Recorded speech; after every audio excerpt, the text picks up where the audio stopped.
It says we're live. Let me make sure. Yep. Yep. Boom. I'll send y'all a link.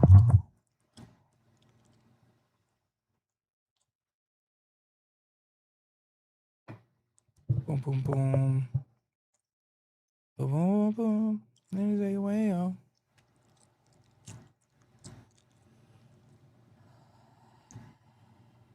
You good? We're live. We're live. We're live. Sweat like We're live, Stress. compadres. We're live. I know. I'm looking at myself. Post it. But yeah, we're live, guys. I got 740E podcast in the building. Yo. I got Who Is That Be talking to in the building. That's me. And I just thought it was really important to bring us together, especially in such a small city where I grew up in. And I feel like sometimes there's a little bit too much hate within the industry. So I feel like let's show the love, put it together, just come together, you know? And make one hell of a collab for Vegas, you know? Exactly. But I got a question though. What's up, boy? Why the black people always in the back? Oh, I told y'all to pick the seats. You guys pick. She wanted to sit in the director's Yeah, chair. that's what I'm saying. How this shit get switched up? But the nigga, you know, it's cool. I did want to sit there at first, but then I realized this gave me kind of like a podium, and I did have, things that I You have your wanted topics. to discuss with you both this evening. It's a little platform, huh? Yeah.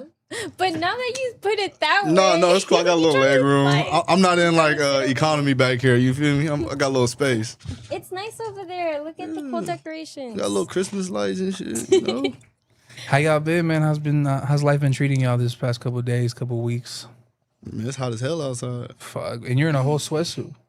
Hey, bro, just got off work. This is shit freshly bought. You see the store creases in this shit? I do that shit with my pro clothes and my diggies whenever I go out. What about you, B? What you been working? You've been busy, fool. You got like hella shit in the chamber. Busy. But making time for rest.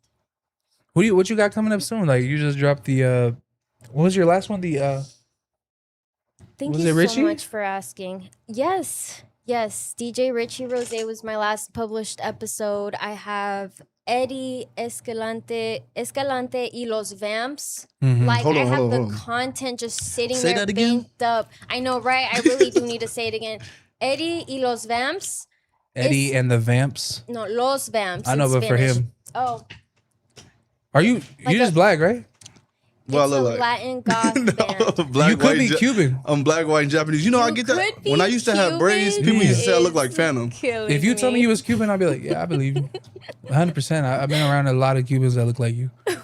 Well, Cubans have a That's- high Afro-Latino population. Same thing Yeah. with like Puerto Ricans, Dominicans. I mean, we all Yeah. the same. There's the Afro Latinos everywhere.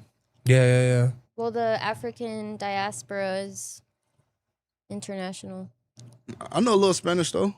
What do you know? Oh shit, you ain't put me on the spot like that. You know, Just I tell me what you know. A little mijo, mija. You Mijo, know, mija. I know a little things. You know, I can keep up with a conversation. Like I can understand Spanish, Mm-hmm. like real Spanish. I guess there's like different types of Spanish, like There broken is. Spanish. Like if you go slow and you talk to me, I understand it. You start going fast and I get to, nah, we good. I'm just gonna get it translate. I'm learning Portuguese that way, just like listening to interviews. Sometimes Ooh, if they speak Portuguese. slowly, I can understand it. But once they really get into their bag and start talking how they talk, can't do it, homie. You lost me. Fuck, fool. It's because Portuguese and Spanish is like really similar. It is. Like they'll say bom dia and that's buen dia, so good day, I didn't know that. stuff like that. But they say things differently, like obrigado, which is thank you. And we say gracias, so it's like completely different. Sometimes I feel like it's a little mix of like Japanese in there, but not really. So they pronounce their R's like H's. So like I could say eu falo português, which means I speak Portuguese, but there's an R in fala is at the end. So it's Can you write in Spanish too? yeah, for sure. I taught myself how to speak, not speak. I taught myself how to read and write in Spanish. I just was like, if I sound it out, I'll get it, and that's basically what it was. I don't think that shit right. You gotta get that shit checked. You talking about if I sound it out? There's a lot of shit I sound out. That shit don't be spelled right. That's how Wait, both of y'all Spanish is, Mexican? though. Yeah. Like I'm fully. Mexican too, Mexican American. We're like our own ethnicity. Would you agree? Yeah, because the way they treat us, yeah. But weren't you? Exactly. What you it mean? impacts our culture. Weren't you? Yeah. Listen, Wait, I what you mean the way would. they treat y'all? Traditional, like Mexicans born in Mexico don't really like Mexican Americans. They have a word for us called Or- pocho. Or they don't relate to us. Yeah. Like my cousin isn't like a douche about it, but he does tell me like things that are super important to like Chicanos or like Mexican Americans isn't really that important to Mexicans in Mexico who are just living their lives. Yeah. It's because it's like different, you know, like it's not a third world country, but there is like a lot of poverty. So it's Yeah. like, you know, there's like, oh, you grew up better than me, you had more than me. Like there's like a sense of like, I guess, hate Oh, for like, I guess, but circumstantial, like, oh, you didn't have it as hard as me. you've basically. experienced that for real? Select to choose what happens when it froze on the on here, but I don't know if we're still good. It froze on there Select too. the chose. We're Whoa, this combo just got deep. Yeah, because what the hell going on? What you said? I thought you Bad. Yeah, what the hell? I'm like, hold on. There's some Rosa Parks shit going Wait, on. let's swap. No, we good. I like it Well, back I here. want to see what I look like in that seat too. Oh, we can swap, Okay, later. You tell me when. I like. You know what? how we looking, Chad? Keep me updated, This is my first. baby Sosa. First stream? I can hear you. Oh, this is my I second can one? hear it. This is your second one. Yeah, ever. The first one I did? Okay. What's up, Ricardo? Hey, Ricardo, what do Mexicans think of? What do Mexicans think about Mexican I Americans? told you he taught himself that shit. You got to check his shit. My Mexican relative who lives in Mexico loves Japanese culture. He talking about he taught himself how to read and write. His shit ain't right. Oh, we're back. We're back and shaking. Let's but you you more said- this way because she's not really into it. But y'all was talking about how they treat y'all different, right? So that's like the same for us. Like if I was African, the Africans look at African Americans two different ways. They Yeah, do. don't- My Ethiopian friend told me that. Yeah, don't Africans and Black What you about to Americans say? don't you guys like beef It's it? different ethnicities. Yeah, That's what I think the word ethnicity stands for. thank you, D. I don't know. I know we ain't the same. Yeah, Right. that's the Not in a thing. bad way though. Culture's very different. Roots may be similar. CC, can we move it up? Like, yeah, right there, right there. Yeah. Imagine if we all get super famous. And Yeah, Get that bag, you feel me? yeah, I see it. Some would Especially argue for us. just the bag, but Well, so what is your goals with this content? which content? Who is that be talking to content? Hold on, T, go fuck yourself, you fat motherfucker. Who are you talking That's to? my dog. like I love it. I that? talk to Oh this fool my right here. God. I talk to this fool every day. It's my brother. every day. Yeah, that's my Every day, that dog. shit's That's my my And dog. like this, I see And that. we're gonna film tomorrow, so I'm gonna be on you, The fat ass. heck? Anyway, so Wait. You said you gonna be on him? It's crazy. on him, like I'm a. I don't know what's going Nah, on. but T, What you mean by he's that? from LA. Lord. Oh, okay. He's from LA. He's my favorite DJ. So Oh. when he's DJing out here this weekend, if you guys have time, Where he check him DJing out. at? Altura presents. So Ooh, Altura. Friday it'll be Commonwealth, and then Saturday Area 15. Do I get and free tickets? Substance. Yeah. You- All right. I mean, Backstage too, No, or is that saying- pushing it? I mean, I don't really get backstage. Oh like that. shit! All right, we be GA. We be GA Warriors. It's My cool. cousin Ricardo said, I'm if cool you guys with it. get famous, don't change. Of course. I'm switching up on everybody. I was just fucking with Man, you. I ain't gonna lie, shit. No, you got to. People be like, you can't switch up when you make it, but you gotta switch up. Not all the way, but in certain things. Because like, if I'm making more money, of course I ain't gonna be the same as what I was before. If I'm getting more likes, of course my confidence is gonna be up a little bit more. Like, hell yeah, I'm gonna switch up. Shit, But the thing is, too, is I like, ain't gonna hang with everybody. that's the thing. Fuck her. No, I'm just playing. Everybody can't go. So it's like, you know, it's either you benefit me or you don't. It's like if every time I'm with you, we get into some bullshit, and now that I leveled up, I'm not trying to lose this. For sure. Your fuck up's gonna fuck up my bag. So it's a whole thing. But as long as like, I mean, you keep your morals, your integrity. Like, obviously, like right now, like, you know, there's this whole thing about like you got to do gay shit to make it in Hollywood. I'm not doing Where you hear that that shit. from? Where you hear that from? What? Well, when they tell you put the dress on, okay, so okay. Kevin Hart coming to you, Heartbeat Productions. Darshan, we got a role for you, Netflix special, Netflix exclusive. But you got to put on the dress. What you doing? Man, I'm putting that motherfucker on. What You talking putting it about? on. I ain't gay just because I wear a dress. What the fuck? But see, that's the thing. That's the thing that No, look, let me- Cat Williams and Dave Chappelle were talking about. They're like, once you make it to this level, they try to demasculate you, make you Let put me on the tell you dress, something. the wig. Let me tell you something. As long as you got a girl that you laying her and spraying her down, she know at the end of the day, I don't give a fuck about what nobody think. I'm gonna wear that dress. I'm gonna rock that roll. And I'm gonna go home and go give me something what I need. Your homie Blue Jay said, Darshan, stop it. He said, your homie Blue Jay 343. He said, "Stop it." He said, Darshan, you better stop. You better not switch up on ASAP. Oh yeah, I know who. Shout out ASAP. Hey, ASAP gonna be. He just an alcoholic. He going through it right now, but He we said gonna it's get him A$AP. right. Damn, he called you AB, homie. Fuck. Okay, so what about you? So what's your goals with the content?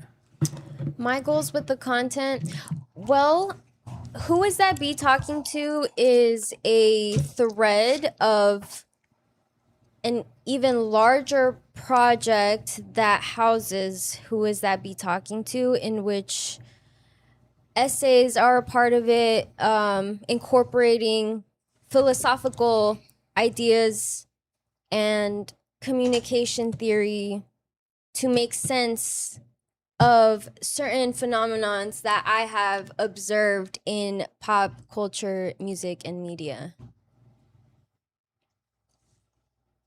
Here's where you guys are supposed to start the slow clap. Oh, my Like, fault. Shit, you got to give a cue or Yeah. something. Thank you guys so much. Oh, So you yeah. know. just but at the end of the day, like, what do you want to like? What does your future look like to you? Like, what do you envision for yourself? Like, me, I want to be able to just like, you know, put people on and like have like different ways of just being like, hey, I think this is dope. Go check it out. Woo, and like, obviously in the future, like I see me and my team, like we're at a warehouse, like we're making content out of that warehouse. Like, that's just like the things that I envision and like what I want for it. I want to be like a playmaker, you know, like be able to be like, oh, you need to get in contact with this person who, like I just did right now with the Yeah, homie. yeah. Like, Shout out for that too. like I Connecting just, me. I want to be able to like, you know, if I want to talk to somebody real quick or hey, this person needs an opportunity over here, let's call it, let's make it happen. Like, that's what I want to be. I want to be like one of the biggest playmakers in the city. Yeah, you're a community connector. You're building something bigger. Yeah, I feel like that's why it was so important to me because I'm just like, you know, there's it's weird, just like opportunities to hate on people and this and that, and I don't really fuck with it. I feel like we can all get along. I feel like there's money for everybody. I don't feel like, hey, Darshan interviewed Crip Mac, fuck him, like he got to him before me, like that That don't. was cool. You know what I'm saying? Like, there's people who will look at that and be like, oh, he with him? Ah, fuck him. Ooh, it's just, Nah. and it's weird. It's truly weird. And I just think, you know, we should applaud each other. We should support each other. For sure, you it's enough room in there for everybody to eat. Yeah, like I man. always tell people, like the table big enough for everybody. 100%.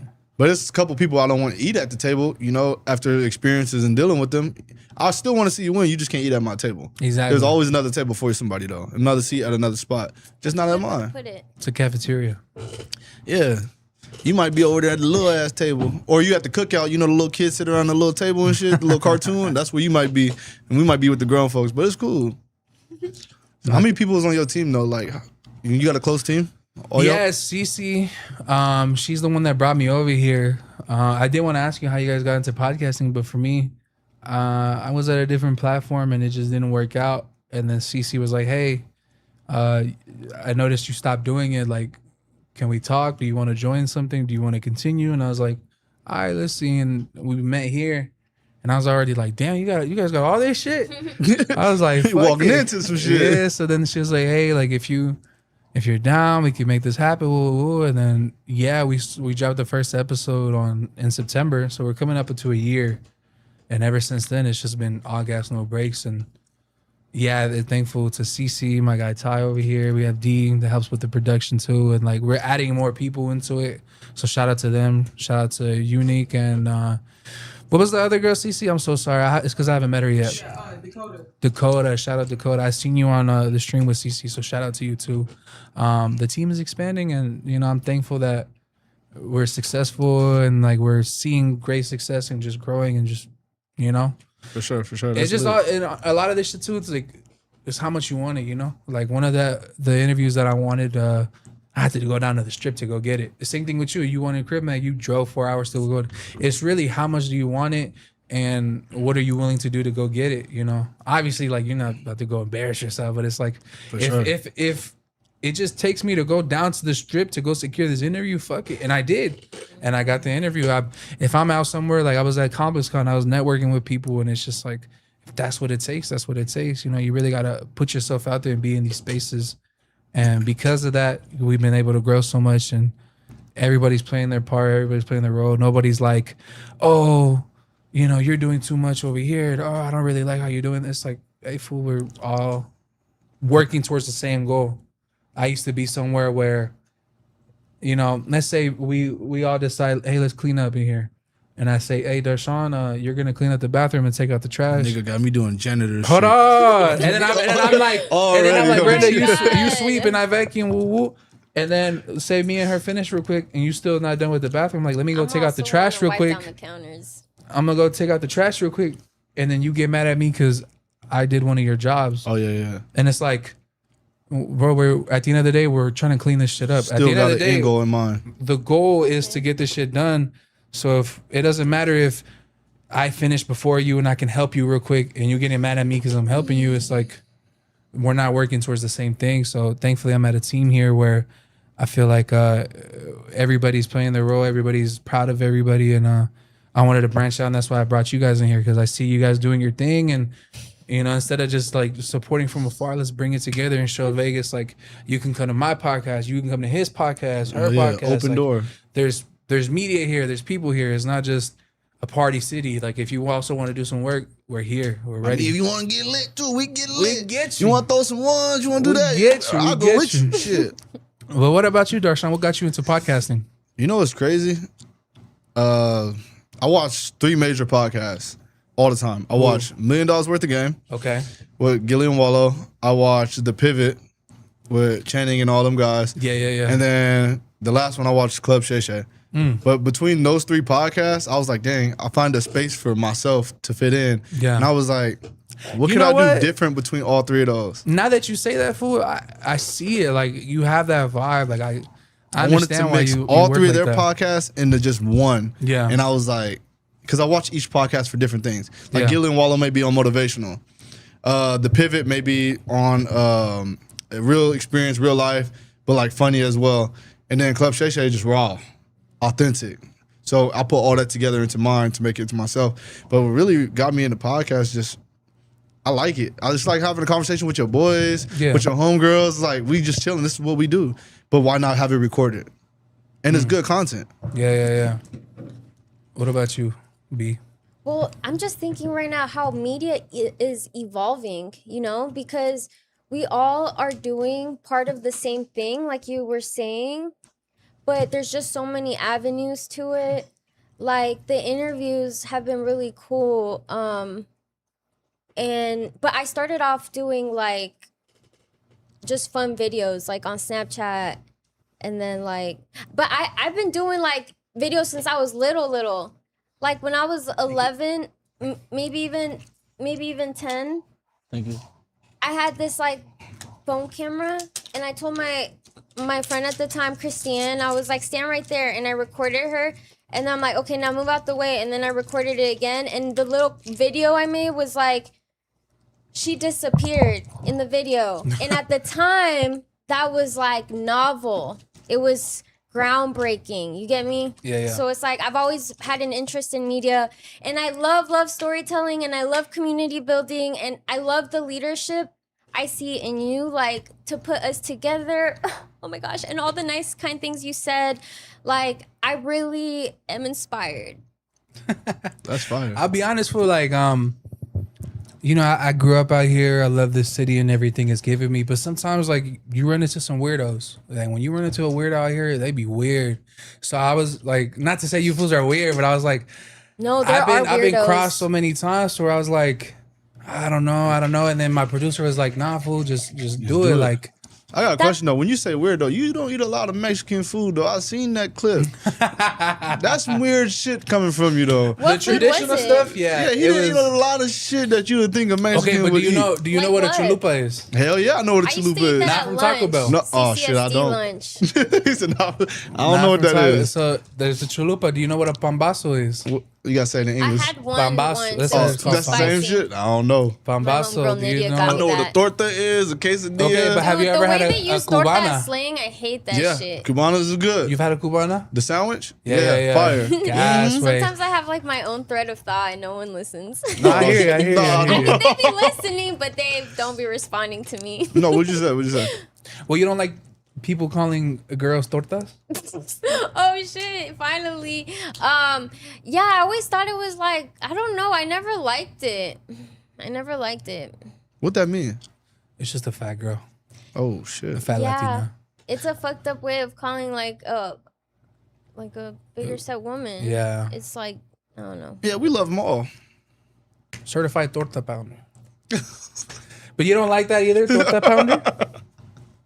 No, why? But you're skinny, fool. It's not for you to get offended. If a girl called me a torto, I'd be like, yeah. Like Wait, what did you say? A what? a torto. A Like instead of torto is. you never heard torto? See, there's they call people tortos. They call males tortos. Oh, but it's funny when it's a man. Yeah, when it's reversed. When it's a huh? man, but when I say, hey, the homie be heard pounding it on before. tortas, now it's an issue. Well, the thing is, torto she was is a stone-faced new when I said word. torta. See, I was. That's Yeah. fucked up. But like, ain't fun with the rabbit got the gun. Boom. You know, I'm like, I know what I am, and it's like, it is what it is. Like, it's obviously like, that is the first time I've heard that though. see, but it's funny when a dude's fat, but when I say, hey, it's that just torta you over there, saying is funny. Nah. You Hell saying no. it. double funny. standard, homie, double standard. Way. But yeah, no, like I was saying, yeah, like I've been burned in the city before, so it's hard for me to open up. You been to, burn? No way, Oh, my fault. no my way. fault. Oh, But it's shit. I just gotta get some Yeah. clarity and shit. Nah, but it's like Took you that know, 7-day pack up. It's hot. I don't know about that. I ain't never been to Southern Nevada Health District. You don't never get a Oh checkup? God. I've been married for like 4 years, dude. Oh, like that's I'm, what you Married were for 4? talking about. yeah, fool, I'm clean. I ain't even see no ring. I'm hood married. We have a kid and we live together. You know that. That's Say what no you more. You know what it is. Hey, But, hey, hood Mary, okay. but like yeah, Yeah, I like I fuck was with saying, that. like You been burned. nah, not like that. But I'm saying like fools, you know, people done me wrong and shit, and the people I thought was the closest to me, so it's hard for me to open up to new people. So I'm glad that we made this happen, and I'm glad that I could I'm feeling each other's vibes, and I already fuck with y'all. So it's like, you know, I'm happy that we made this happen for real. For sure, me too. And just like you, I don't mess with a lot of people. Like Yeah. people see me on social media, do this. Like, but honestly, I don't even message back on social media. I'm like the worst. I know. Like social media, bro, and like I don't know. It's like Our group chat is just her with like 30 paragraphs, and it's just him. Like 3 Liking. back-to-back like gifts. Just because you hit me with the voice message too. Anchor Like you. Yeah, you did hit us with by the the voice time message. I send one, I'm three behind. True. Yeah. I'm Well, like- I had to like call you both individually and then try to set up a conference call, and then finally we got the trifecta group chat going. Yeah. Do people ever tell you overthink stuff? Yeah, duh. Like But you know a what bug. though? It has its blind sides, right? But it has its strengths. You just can't see the strengths right in this instant, Especially because I'm a little bit nervous, but it definitely has strengths. It comes with some blind sides to it, especially because I've been smoking weed. It gives me brain fog. So that shit enhance your shit, and you still do it.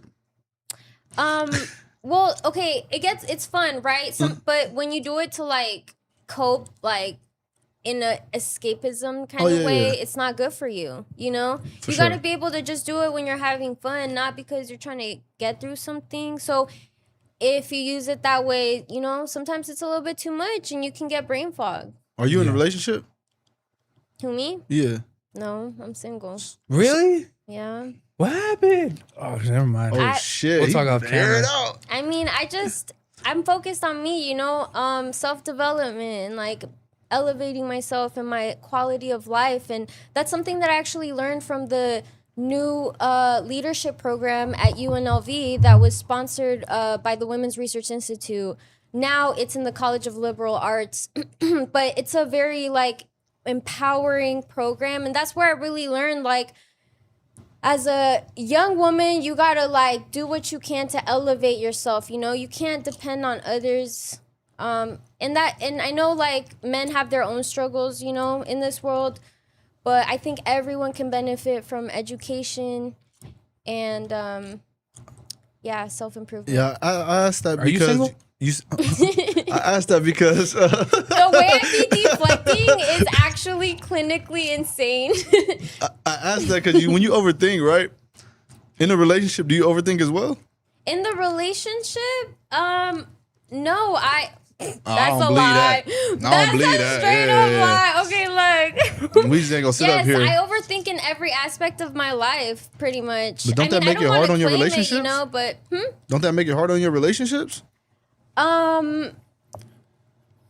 not really, because like if it's a good relationship, then both parties are like benefiting, But if both parties aren't benefiting from the relationship anymore, it's like, why continue it? But what when you say benefit, does it have to be a benefit in a relationship? It's not like I guess I wouldn't call it a benefit necessarily. I would call it like reciprocity. What is that? That was a What big the ass fuck? word, That I big ain't gonna ass- We went to school in Nevada, homie. What the fuck is that? You Dude, got I went me to on school that in mo- Nevada too. I went to Reciprocity. That sounds like a UNLV. dinosaur. Hey Siri, what was that? Well, Reciprocity. what? You don't want me to explain it? No, I just You're want- like, oh. I'm tired of hearing you talk. No, Let me no. Google Go this ahead, go ahead. shit. My fault, my I mean, you fault. could also Google it, to like compare with what I have to say. But No, like, I believe you. It's one of the major things I learned in college. Like one of the major topics, along with hegemony and some other shit I learned too. But reciprocity, I got it from cultural anthropology, right? Which means that a normal human relationship, it's normal and completely natural to have reciprocity. Human beings have reciprocity with each other, and that's how relationships work. It's a give and take kind of thing. It doesn't have to be a specific thing, but it's like a sharing of values with each other, complimenting. Like, how earlier you were talking about sweeping and mopping and having Oh. Darshan do the janitorial work. I'm glad you remember that shit. Huh? Yeah, you remember that? Had me doing the Hebrew slave work. Okay.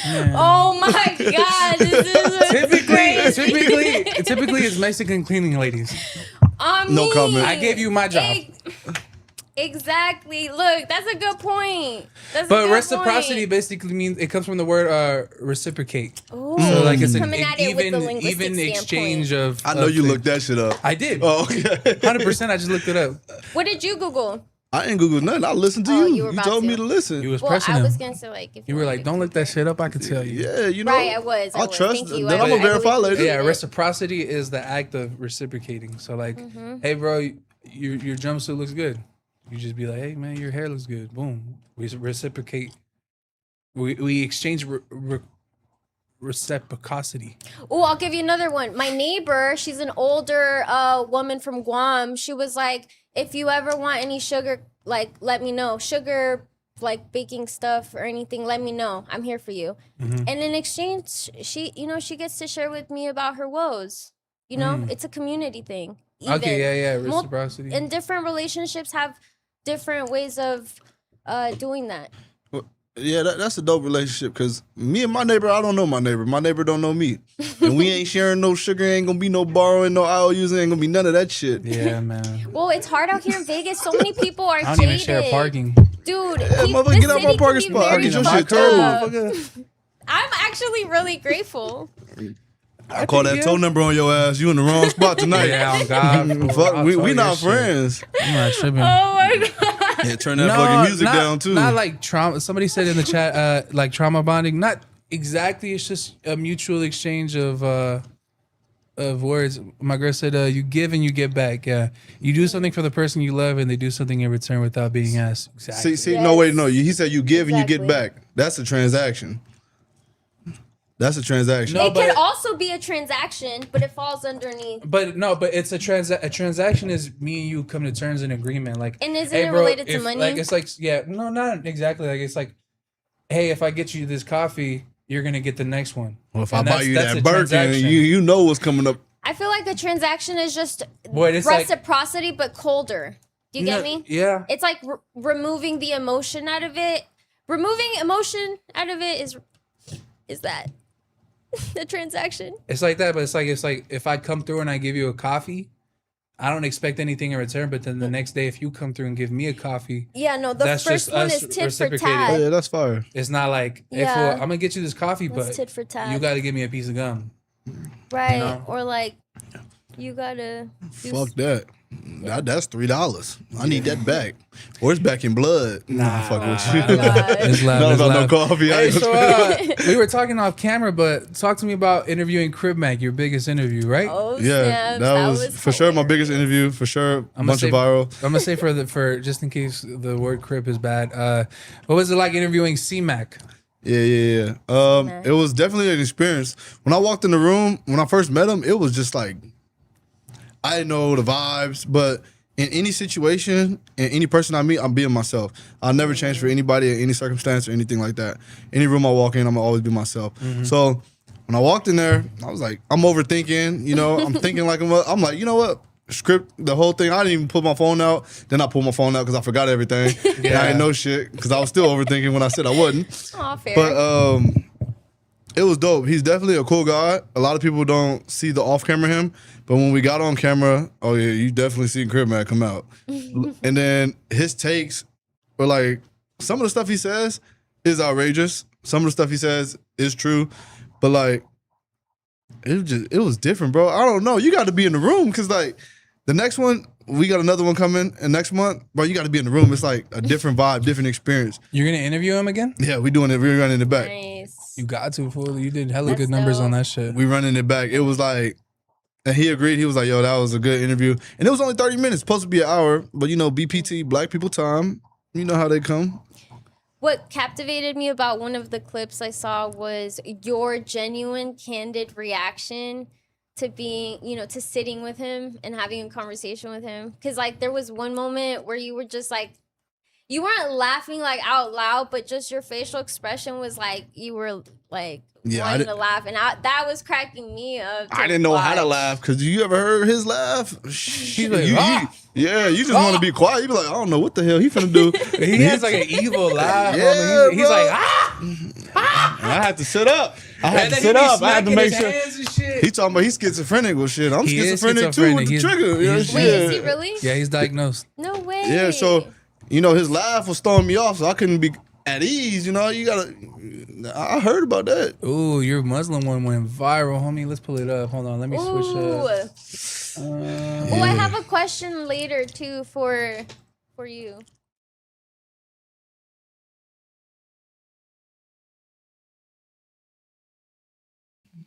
Because they don't want to deal with the politics, so they pay for But why everybody go to jail and want to become Muslim? because they don't want to deal with the politics, so their paperwork's fucked. So they go Muslim. Yeah, Muslims don't check paperwork. So they just No accept paperwork. everybody. Muslim will accept you if you raped 10 one-year-old kids. So I don't respect this shit. I ain't gonna lie to you, and I just don't. Whoa. Yeah, they don't give a fuck because they don't care what you've done in the past. Allah takes you how you are. I don't respect it. I don't fuck with it. But why everybody go to jail and want to become Muslim? Because they don't want to deal with the politics,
Younger generation.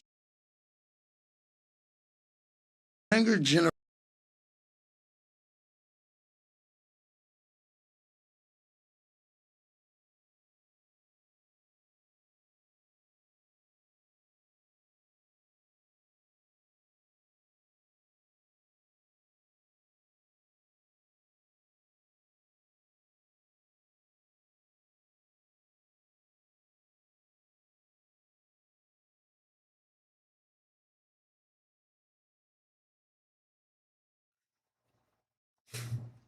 Oh, that's tough. Yeah, man.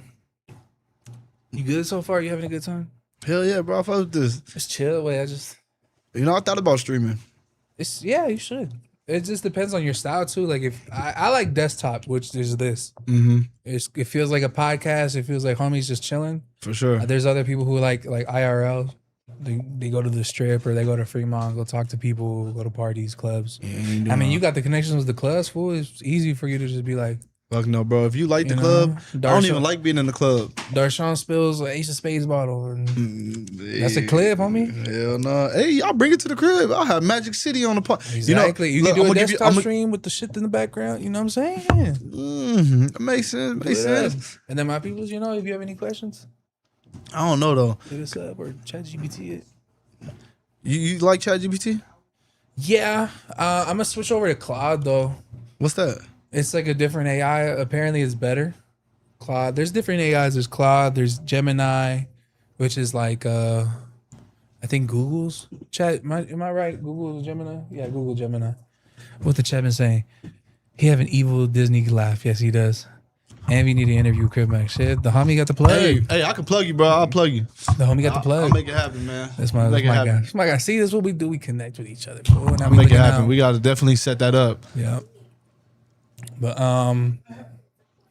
yeah, fool, I like my producer wants me to start streaming more.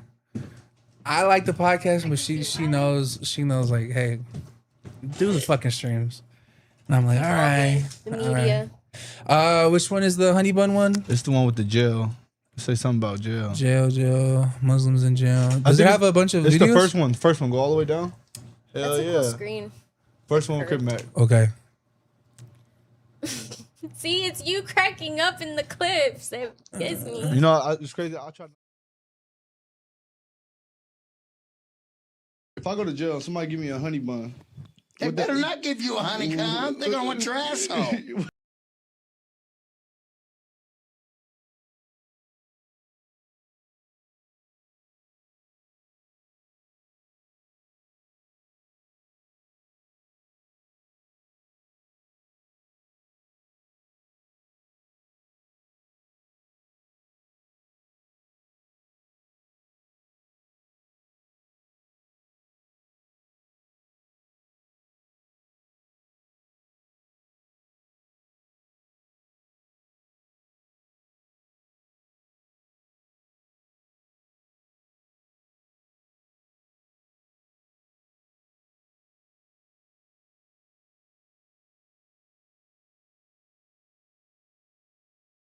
Don't take it.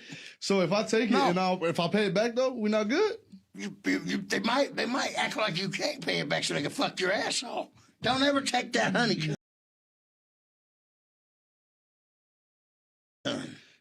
Even what about a pack of noodles? Is it the same thing? No, soup's a little different. Noodles.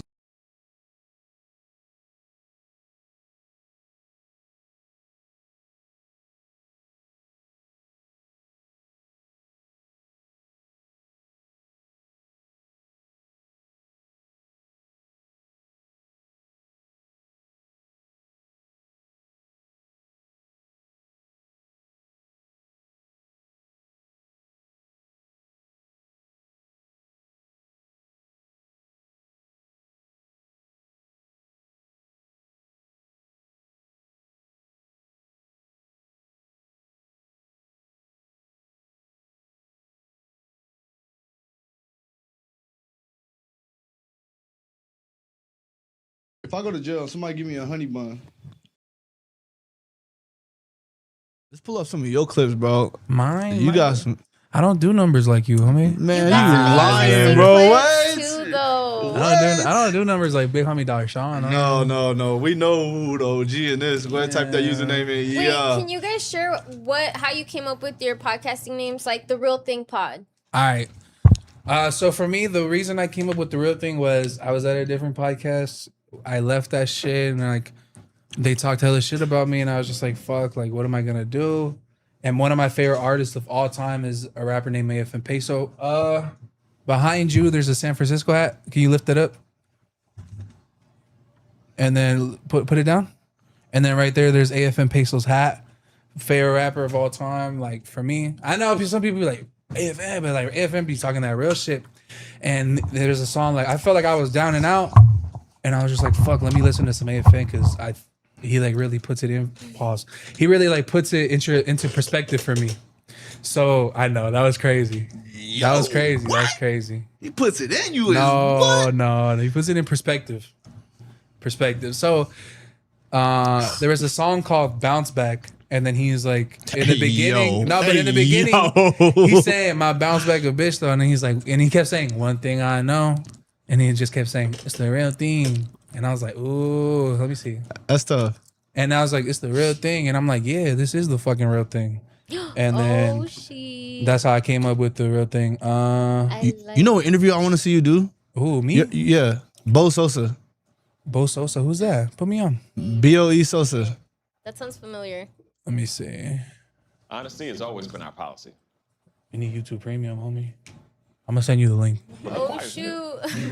That's cool. I got ads too on Pandora. Specific isn't over yet. commercial. There's still I don't subscribe to time. shit. One more getaway, one more scenic drive, one more adventure. Make sure your vehicle is ready at the Tire Choice Auto Service Centers. Get all-season tires as low as $59.99 or save up to $110 on premium tire brands, including Goodyear, Cooper, Continental, Pirelli, and more.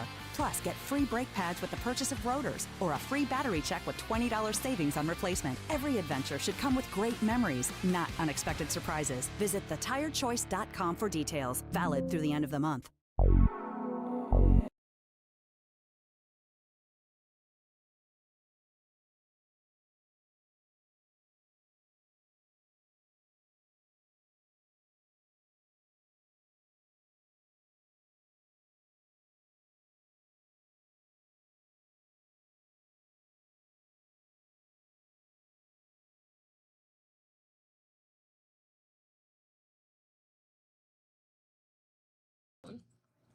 Yeah. Oh, I was muted this whole time? Oh, okay. Energy drink. Damn. Okay. There you go. Doing nothing. All right, I need to. I just wanted to sip out of this one. right here. It's a real thing. One thing I know. It's the real thing. It's the real thing. One thing I know. Is this the artist? Yeah, this is it. He just kept saying it's the real thing, and I was like, it is the fucking real thing.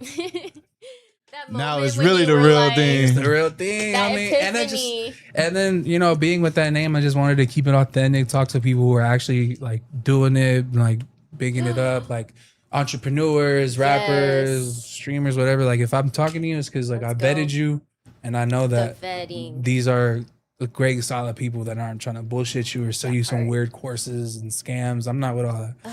I want real people, Scamming. real conversations, real experiences. That's fire. That's The real tough. thing. But what about you, 740E podcast? How did you get that name? I'm gonna let her go first, just because she's a lady. You feel No, me? I You feel me? asked you both. I actually was also did very ask. curious about 740E. Yeah. What does that mean? Because I noticed in some of your branding, it's got like signs, So like, So 740 is the street that we grew up on. 740 East Warm Springs. It's in Henderson. So I'm born and raised in Vegas. So like me and all my That's cool. boys, we all had the podcast. It was supposed to be all of us, but schedules, jail, multiple shits. Jail. Like, yeah. Other people, like, we all went on a different route, but like, that's what brought us together, that street. So I feel like it was to be authentic for like everybody and represent a brand. Even though everybody's not a part of it anymore, it's still something that means something to me. So 740 is the street we grew up. East is just on where the side is. Yeah. And it's a podcast, a podcast joint. That's what I call it. that's Cool. Like a Spike Lee joint, a And I- podcast joint. And I fuck with how you like kept the story alive and kept like the name alive, you know? Hell yeah, a lot. I mean, when shit don't go right and shit gets wrong, but when shit is tough, that's when you really find out who your real friends are and real shit is. But I feel like even though some of them fell off, it's still important to keep that foundation.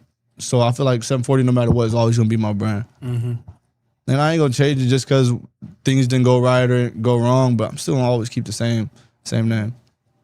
That's really cool branding. I also really like that you take on this like very genuine, candid approach, very like extemporaneous on the spot. And then for you, I really like how you connected that epiphany with music. That's something I like to do myself too. I anchor a lot of different like moments of my life or thoughts. I organize them along with music that I categorize and that I like to think about. So that was really cool. Yeah. And Both are really you cool. gotta hustle like nobody else. Like I see, like you got a lot of episodes, you got a lot of guests, you do a lot of research, much. a lot of thinking. We ain't gonna let that go over your head. Okay, right. Let's just make sure it's lot of thinking. known. Holy. Be thinking. But it's dope content, sitting right? there It's thinking, the thinking no, that for leads real. to additional ideas and additional doors and opportunities. So for that, I congratulate you for taking care of that. You I know? appreciate that. And keep going too. This is not, we brick by brick by brick building something. And I always tell people we're not building for tomorrow, we're building for the long term. Yes. And if I may add, I wanted to share with both of you a little bit something about like who is that be talking to and how it relates to like women's history. You gotta tell us how you got the name. Yeah, because when I seen your name, I was like, damn, did somebody be like, man, who you talking to? Like, Because B is very abrasive. So when I heard, I was like, "Who is Yeah. that B?" I was like, "Why are you calling yourself that?" yeah, Right, yeah, I was like, oh exactly. shit. And so if you look at like the white feminist movement, which was like the first feminist movement in the USA, they were more likely to believe that that word was abrasive, right? And that's what a lot of older white women who I'm very close to and friends with genuinely believe, right? Because that's their form of feminism. But then, you know, because of that, that paved the way. And now black women, you know, came up and was like, things aren't the same for us as it is for white women. So in a lot of hip hop feminism that I've read in college, Black women in America have reclaimed that, specifically in hip hop and rap, you know? So you see a lot of female rappers like saying, I'm that bitch, or wait, can we cuss on here? Yeah. Okay, cool. Yeah, I've been scared to cuss this whole thing. Nah, they should. They should. Yeah, right? I'm like, wait, it just dawned on me. So in a way, so in black feminism, you know, a big takeaway is like different approaches. So like that could be a reclaiming of power, but also I jokingly really be like, that be like, you know, it just naturally happened. And then people want to know who I'm talking to because I genuinely be talking to some of the most interesting people for real. And every person that I talk to or that I'm in conversation with, there's a reciprocity. And in that process, guess what? We both come out better than we were before, with more opportunities, with more experience under our belts. You know, when you really get together and work and create, it's like magic. That's the word of the day, homie. Reciprocity. I'm not even gonna try to pronounce that shit. I didn't graduated before.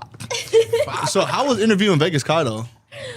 Interviewing Vegas Kai, I haven't released that one, and I'm not going to release it ever. No, I'm just kidding. I'm like, fuck, Imagine man. Vegas Kai. Let me zip my Vegas Kai shit is up. What watching this right now, and he's like, the No, he another one going crazy in Vegas. I see him, his He hustle, is. his grind. You know, his Let's creative go. mind. Putting I don't really Vegas know on the him, map but I've for seen the him streaming around. Community.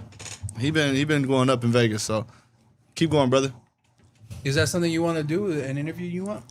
Who, me? Yeah. You know, if the opportunity presents itself right now, I'm not looking for those type of interviews. You know, I want the streamers to just keep doing what they doing, keep their focus over there. For me, because I don't know shit about the streaming world, so I wouldn't know how to approach it. But maybe on down the line at a different point when we both cross those paths, for sure. Yeah. Do you guys have a favorite interview you've done? That's a good question. Is it the most popular one, or is it one where you're like, man, I can't wait? I No, wish my people saw favorite this one is with my boy Dre. Like the guy I originally started the podcast with. But you know, life things happen or whatever. But there was one episode, man. where it was like so crazy. We shot for an hour. We ended up extending the time 2 hours. The conversation was it. just that deep. Yeah. And we were just going back and forth, just talking and talking. That's like my favorite episode because it's like we was having a brotherhood conversation. But not only that, the motherfucker tried to expose me. What? Try to Oh, wait, expose you? like how I exposed my homie or how? Yeah, he was putting me all on the spot, but like, Was he really? no, see, you did your homie wrong. Right after that, we would have canceled I your didn't ass. tell him to do that shit. He's the one that lived these events and did them. You Who know is that big? No, I don't know. You asked him some crazy shit. what I Not the say? non-follow. Yeah, you this see that? isn't- this is- hold on. This Okay. is- Yes, hold on. if that's a real Hold on. account, This is then his I guess account. it's on the record. This is right? this is his account. Wow. Usually we're on the Creative Genius account, but we're not. We're on his account. I don't know why it's not logged in. No, it's cool. No excuses, bro. It's okay. Just go ahead, This hit the follow is button. his account. Hit This is the D. follow button. It's cool. He's not even here. Hold on, D. If you're in the chat, let me know. Approve it. Because this is Instagram. If it was a Creative Genius, I would have been pressed that shit. But Yeah. I mean, It's this cool. is his. I don't really. is he even happened? gonna notice? No. You know I my think he's at a limit. you know my intro. What happened. But we're gonna talk about what happened. And if it ain't happened, we're gonna make it happen. Oh. What the fuck? Did He he still say? ain't following you. Nah, I'm going back. It's whatever. It's not mine, homie. If it was mine, I would have been like, Whatever, boom. fool. Cece, what do we do? It is what it is. Get D on the phone. 740E. The He don't real follow the thing homies. pod. I'm trying to approve the follow back. It's because we're not on the Creative Genius Instagram. That's why. If it was on here, I would have been. I'm trying to work with Flex the Clipper to help me edit my videos, so stay tuned for that. Yeah. Because I'm fucking with his work, bro. The homie Adavier, let me show you something. He told me that Silky edits. he be outsourcing his interviews That's what I'm saying. or outsourcing his clips. I'm about to Dude go to from the Philippines. Tokyo, That's what it was. Japan. Philippines? Yeah. I mean, yeah, a lot of VAs are from the Philippines. Virtual assistants. I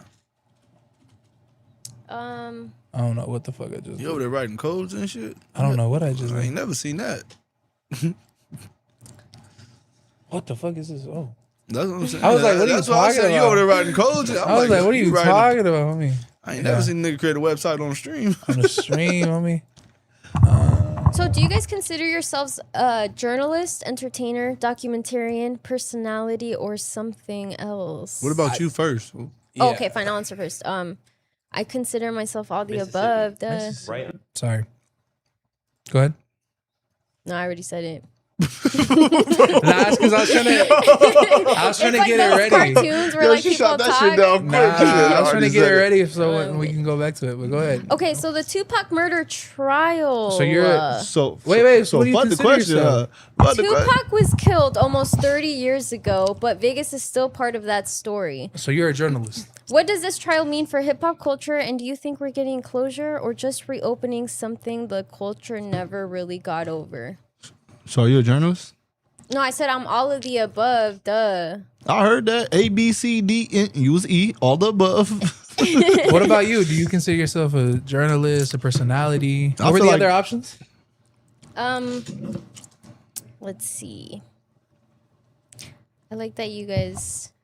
I feel like entertainer. Wait, where'd it go? Yeah, I see it. Dang I it. feel like entertainer on my side because I don't mean, Or personality. yeah, I'm just me though. I ain't shit. That's just me in and out. But what do you do or how do you guys research your guests? What do you guys do? I really just be like, who do I really, really want to talk to? And then I make it happen. But then when you have them locked in, what's your research process like? Oh man, it depends on the guest. It depends on the circumstance as well. Like, is it somebody that I'm encountering quickly on the spot? Is it somebody that I have like time to like really build something with? I don't know. It's up to you. No, I'm saying like from the moment the project starts to the execution to the distribution, it's like sometimes that time period is shorter. Yeah. And the life cycle has to be done quick because opportunity is coming and it's going and you got to do what you got to do. But if I have time, like for instance, right now I'm wrapping up season 2, right? I got one I'm recording tomorrow that's been, it's been scheduled, but the preparation was very simple. Then I have one that I'm scheduled for early October. that one I have more leg room to like build something. So we're really just taking our time having conversations back and forth, and like literally it's gonna be a difference in the actual production phase. What I do is like sometimes if they have previous interviews, I'll go watch them and listen to them. Or I've then tried sometimes if you search up their Instagram name, just search it up. Don't tap their profile. Anything they've ever been tagged in pops up. So like if a different, like say you're interviewing a rapper and Thizzler posted them, you could see that post, you know? Especially with things that happened before collab posts were a thing. You could still find it, or they got their Instagram deleted, so you look up the old Instagram and you can see all everything they've ever been tagged in, stuff like that. Or yeah, I think if I really follow the person, I don't need to prep much. Like we were supposed to lock something in for after this, but I really didn't need to prepare for that one because I was like, I watch this person's content every week, so Exactly. there's that. But if I needed to, I'd go into, you know, some people are so big they have like Reddit communities. I can go in there and drop a picture of them and be like, hey, what do you guys want me to ask him? And then they'll reply, or That's really smart, Andy. stuff like that, you know. So That's dope. It's just Yeah. like if you do Crip Mac again, go into the No Jumper subreddit, post a picture of Crip Mac, be like, I'm about to interview Crip Mac. What do you want me to ask? That's dope. I never thought about that. For like my process is like, bro, when I say there's no preparation behind my process, I got 3 main questions I'll always go off of. What is it? Right? Question number 1, like, well, it just depends. I'll create like 3 questions. So my first question would be like, icebreaker, right? To make everybody in the room comfortable. So I'll ask some crazy shit. So like, let's say we was on a podcast right now. I'd be like, you know, what's the worst race to fight? You like certain shit like that, but it creates like a I like laughing, so Yeah. it creates like a icebreaker, and it catches you off guard. You be like, what the fuck you just asked, Yeah, and stuff like that. So, what is the worst race to fight? Let's talk about it. Samoans on me. Samoans, cool. Yeah, And I'm big. Stomp on you. I'm like one of the biggest Mexicans you'll ever see. But when I'm next to Samoans, I'm like, fuck, well, these supposed to be my cousins. Like, I don't even want them type of problems. No way. Samoan Hawaiians, they got different type Y'all of ain't food. want that I've always smoke. been friendly with Samoans. They be eating horse meat on me. Like they're built different, fool. Like Eating horse meat is crazy. horse meat is like super, like from what I've heard, it's like the best if you really want to like build. Bro, muscle. you gotta put a pause behind that. Eating horse meat, It's like me the telling you to best eat is cow meat. You eat cow meat. I You eat eat beef, chicken brother. meat. I eat beef. I ain't saying I eat no cow meat like that. Wait. It just pause. Hold on. This is so. Eating horse Hold on, meat hold on, is hold like on. the That's biggest and the like best. sad. What are we talking about? Have you guys ever watched Spirit? What is Spirit? that? It's an animated movie. Yeah, I watched that. That used to be my favorite movie with the horse. Same with the horse. Yeah, that's my favorite animal, It's such horses. a beautiful movie. Is it true that we all know a horse girl in elementary school? I didn't. Oh, you didn't? Did you? Where you go to school at? I went to Elizondo Elementary. Where that's at? It's on Goldfield Street, like Out near here? North 5th and Craig. That's where I used to stay at during my 6 years of age up until 12 years of age. I lived there. And then at 12, I moved around to different places around the city. And then eventually moved to East Side. So I lived there from like 13 until I became a young adult and I moved out. Young adult. But yeah. What are you looking up? So this guy. I ain't gonna lie, it gotta be a pause moment Nah. because this man got, bro, what the fuck? So this is Alistair Man Overeem. got, Why are all people these in buffaloes? draws? No, it's Please tell him, me it's they him. didn't eat So, horse meat. hold on. I don't want to So hear this that is him. shit. This is him before, and then wanna he hear got that super jacked, and then After Rampage he ate the Jackson. horse meat, pause. Rampage Jackson was like, "Yo, how did you get so big?" And he was like, "Horse meat." And then, That but it was is really so steroids. disgusting. But Oh, he said okay. horse meat is the Why reason is he that got more so accepting? jacked. So he's still. And this is see him. why This they is would him say off that. of steroids. So this is him on steroids. This is him off of it. This is not 2022, by the way, but What this year is the- it then? This is like probably like 2012, 2010. Like Oh, that's when he was fighting in the UFC. See, look, from 2008 to 2024. I don't know why Mm. they put You're looking at a man This biceps here. on stream. It's crazy. this is him off horse meat, before horse meat, after horse meat. Bro, Off his shit. I'm just saying. Would you say horse meat? Pause. Oh, I see now when you say it like that, it's crazy. I mean, it's crazy to me, crazy. honestly. Would you take a honeycomb? I'll take a honey pack. I'll take a honey exactly, pack. homie. I'll take a honey Right. pack, but I ain't taking a honey gun. Not in jail. I eat a honey bun outside of jail. I've been waiting to ask, what is that? What is what? Honeycomb? It's a honey bun. He said a honey. It's because Crab Mac. Well, he'll do it. I mean, I heard him say it, but I still don't really it's a honey know. bun. You never had a honey bun? He changes B's to C. It clicked. So he'll be like, That's real commitment. instead of big booty bitches, he says, big beautiful. What does he say? Beautiful sitches. He doesn't say Yeah, bitches. He yeah. says sitches. He says, Sitches. yeah. What does he say? Fool? You interviewed him. Fool. What does Man, he say? you think I understood half the shit he was saying? I had to go Right, back and he's rewatch. Beautiful. Instead of saying beautiful, he says beautiful. Like betrayal, it's called sea trail. But he takes it to a different level. Like he doesn't say trouble. He says bubble. Yeah, it's different. It was That's definitely the different. distance. You know. Shout out to homie Sharky. He knows what I mean. But like he'll say stuff like to switch out. Like instead of saying B's, he'll say C's. Instead of saying T's and troubles, he'll switch it up and say some other stuff. But that's just I don't know. That's just his gangbanging mind, his schizophrenic mind. It's just it's different. Oh, right. So instead of saying honey bun, he says honeycomb. He a Like, cool dude though. Yeah, I believe that. You gotta watch his ass, but he a cool dude. Yeah. What else did you say in that one? It's crazy, bro. I have my Instagram notifications on. When I drop that shit, I turn that shit off. Have to, bro. Well, you That went motherfucker viral. goes gloom, gloom. And then one night I got 187 DMs, bro. Cause the video just like went When I met viral you, I again. think you had like either 800 or 900 followers, fool. So for you to be at 1,000, man, congrats. Yeah, Hey, congrats. now that you're at 1,000, repost all those Crib Mag videos, but do it as a trial reel. What the fuck? Why is it jumping? Do it as a trial reel, so that way it pushes it out to more people who don't follow you. That's the whole point of trial reels. Oh, To snap. follow, so people who don't follow you can see it. You've already posted them, so they're gonna flag you and be like, "Hey, you posted this before."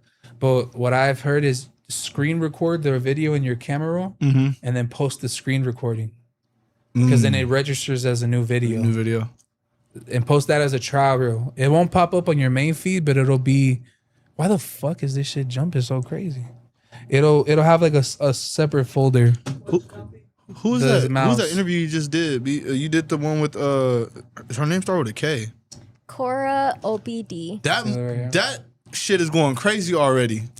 Well, Cora does has she a do? very large fan base. She is a singer dancer based out of Los Angeles, who grew up in Nigeria, and she Yeah. moved out here to the U.S. 6 years ago. She has been on different shows. And a bunch of stuff. She's been on a bunch of stuff. I recently saw one of her live performances that was recorded and posted on YouTube. Oh my God, she's absolutely stunning. Tell us about how you come about. Like, how did you make that happen? For real. Okay, so I have always been in love with her content.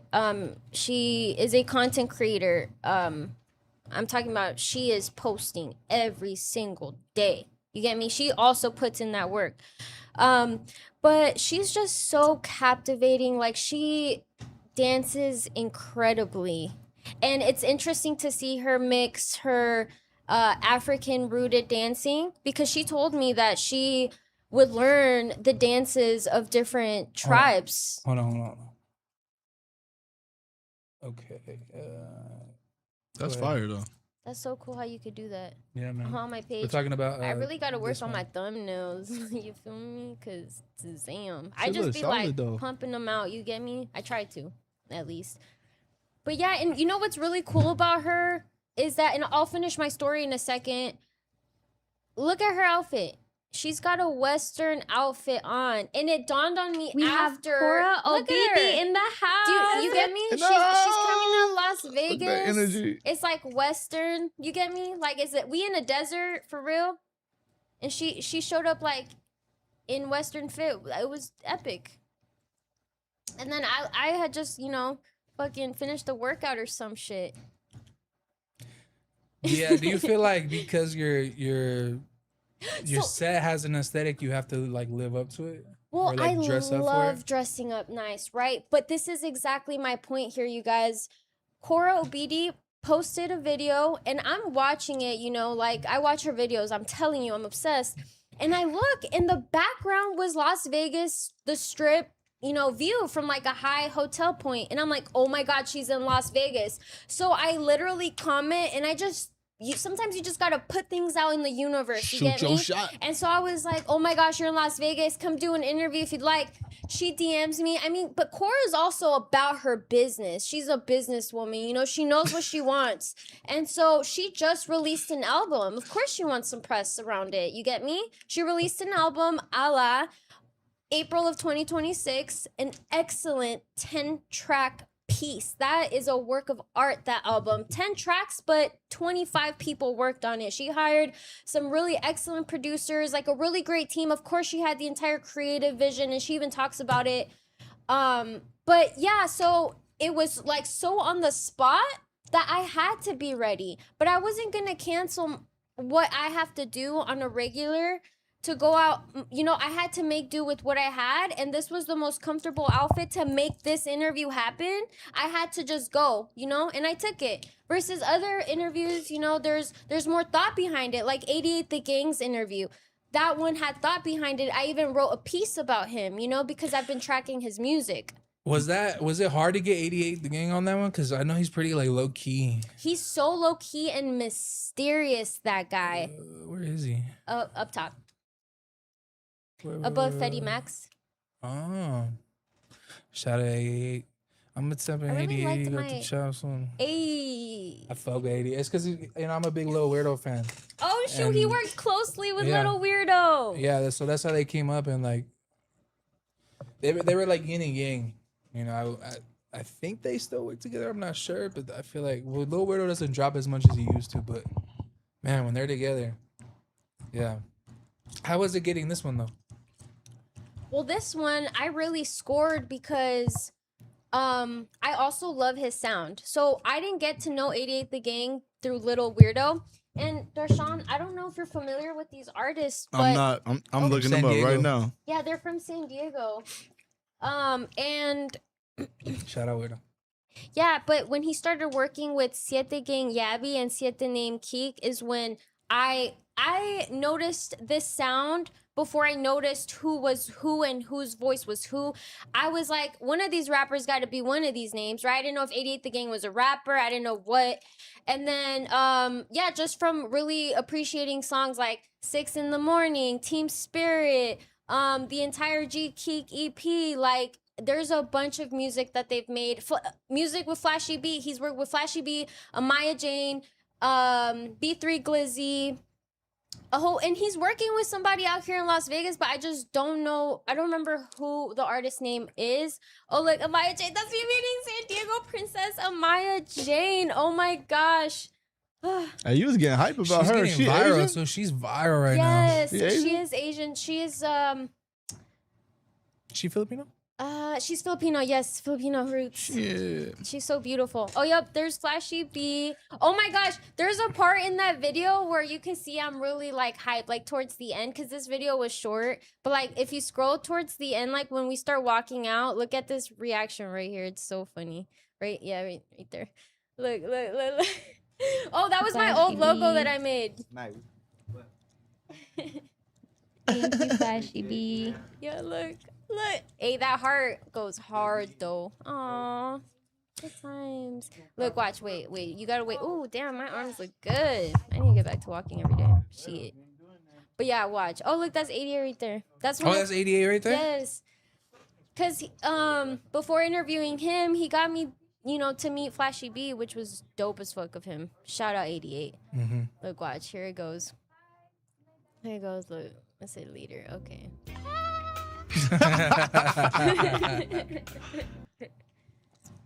Yeah, What is that guy's. What is your fascination with the San Diego music scene? I see you like listen to a lot of San Diego artists and you cover them the most. Well, I am What just is it so about glad San you Diego asked. that you know scratches a little itch in your brain? I've been waiting for this question my whole life. Now let me ask Darshan. Are you also interested in knowing about this? Yeah, Because I'm right here. Yeah, okay. yeah. You're next. So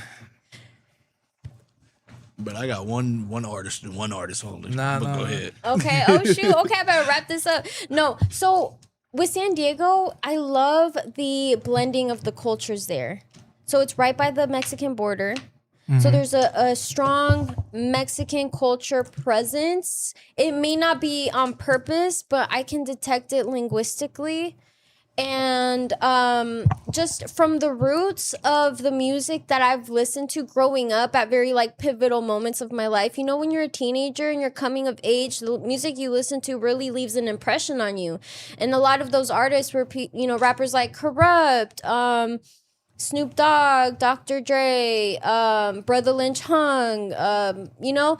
And so Siete Gang Yabi in particular, his rolling of the R's, his cadences, it really speaks to that, like, you know, West Coast G-Funk playa vibe that I've always fucked with. It's just contemporary. And I feel like not a lot of people may see it as a positive, you know, because of stigma surrounding like rap music and stuff. But I would say Siete Gang Yabi keeps it real.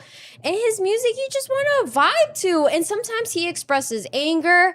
Sometimes he expresses humor. Sometimes he expresses a party vibe. And it's just like, I think what makes a prolific artist is consistent output and just raw expression. That's fire.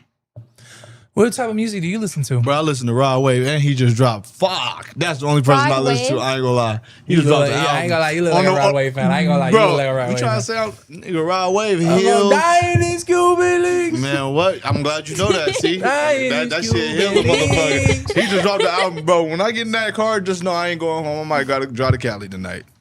Straight Rod Wave the whole time. Hey, it was birthday last night too.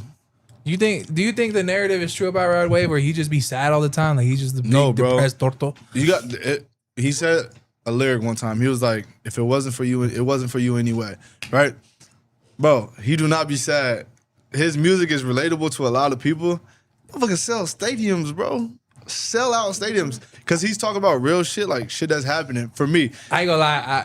The funniest shit for me was when he was like on the balcony of his concert, and he just fought, bro. You know gotta that's pull all that up. content, but that's, bro. He was high as hell, and he was talking about how he was feeling that, and he put it in part of the set. Did you go to his show when he was here at the Thomas and Mack? I go to every show, brother.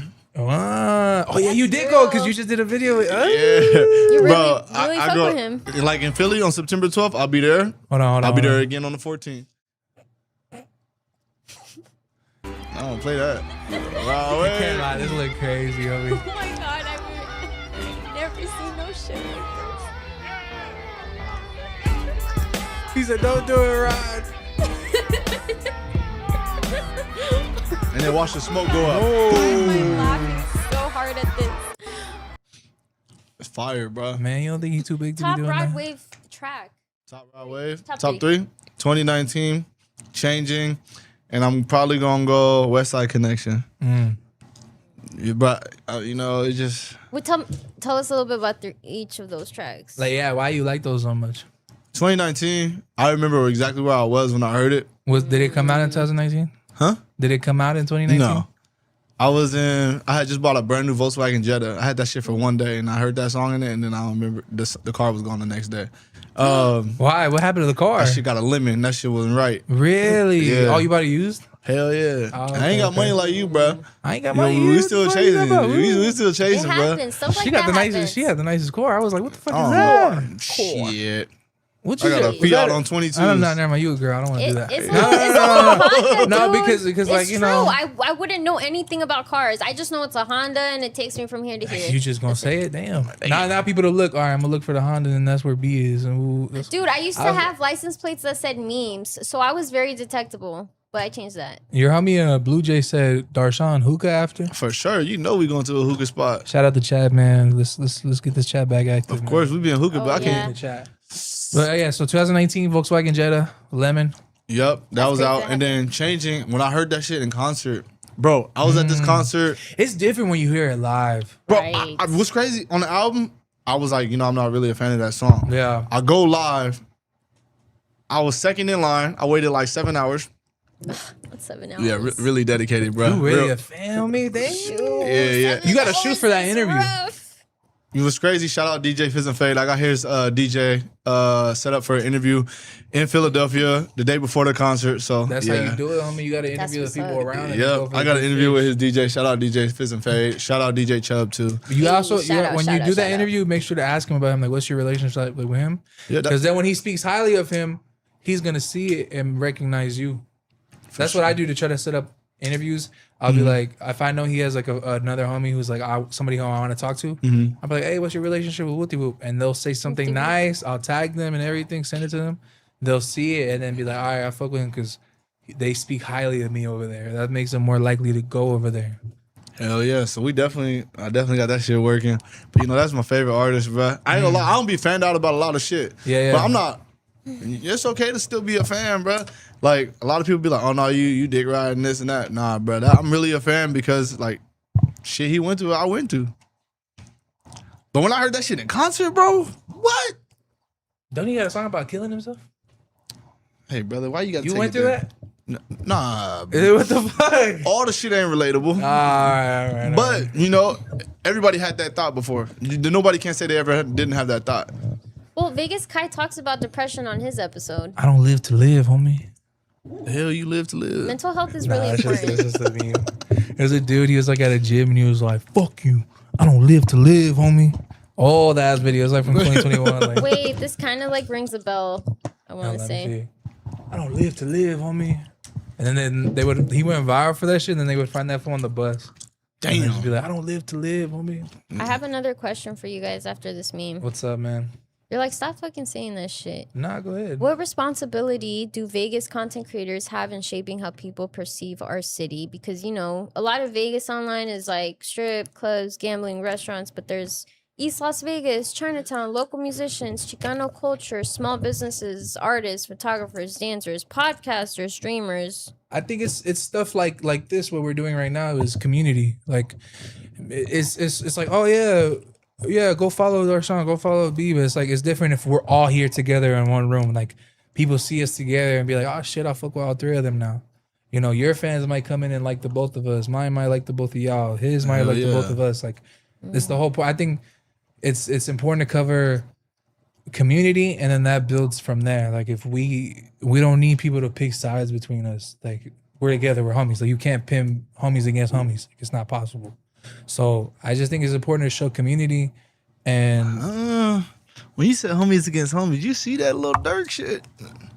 but that's different though. Like me and you, What happened with that? for sure. but me and you were not but to out that- committing crimes. No, We're over here no. doing podcasts. Like it's different. It's like it's instead of being like, hey, fool, I fuck with your podcast, but Ambi's is better. Like that, you'd be like, what the fuck, fool? That's the homie. Like Yeah. Or like if somebody came up to you like, hey bro, Ambi cool, but I like your podcast better. You should be I'm like, hey, like- fool, like that's bro. we like both of them together, bro. Exactly. So that's community between us. I think that's important to showcase because a random motherfucker from Vegas can go to No Jumper and talk shit about Vegas, but if it's all of us here, we don't need to go to No Jumper to talk to them and be like, hey, Vegas is cool. Ooh, ooh.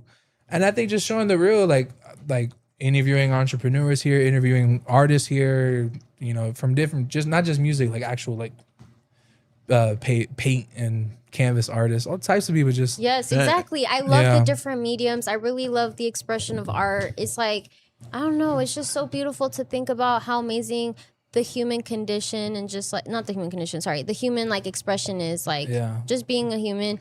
So do you guys think Vegas creatives support each other enough, or are we still operating in no. separate No, little circles? not at all. Fuck But no. that's why I don't want us to have separate circles. I want us to people to look at us and be like, all right, there's people to talk to over here. What would make somebody say, I don't need to move to LA or Atlanta, I can build this in Vegas? I think the opportunity, Vegas is the space for opportunity. Yeah. One thing you can always come to Vegas for is you can create an opportunity. Yeah. A lot of people from different places move here just because like tax risk and a bunch of different reasons. But you got to think about it. We don't got no weather conditions. It's just hot as fuck. It's hella hot. Hella hot. But that's our only like major thing. And besides Lake Mead going down on water, that's another day for another concern. But like that's really it. You come out here, who doesn't want to go to Vegas? The opportunity in Vegas is like high. Like you can go out here, you can work at a casino, you can do something in the pool. There's just jobs everywhere. A lot of people say there's not a lot of jobs right now in the market, but Vegas is an opportunity. You can create your own. Yeah, fool. Like, look at how many, with you growing up, look how many dirt lots turn into warehouses, houses, That's true. apartments, can attest to duplexes. Like, that. this is the land of opportunity.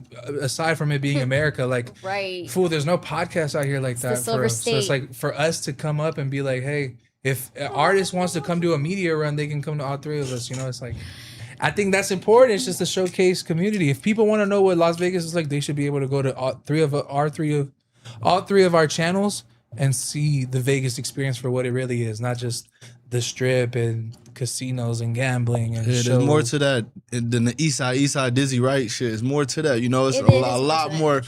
What's crazy about that video that always trips me out is like that video is already old, so there's buildings in that video that aren't there anymore. Hell yeah. Like he's talking about East Side Cannery. What East Side Cannery? Oh my God, I remember East Side Canner. Wait, I ain't never even been no, there. I ain't never been to Nah, the I East Side always went to one. the North one. I would go to the North one. Yeah, I never went to the East Side one. Sorry, East Side. So do you guys think Vegas gives enough opportunities to local creatives, or are we still too dependent on strip entertainment? Like, is that just a fact?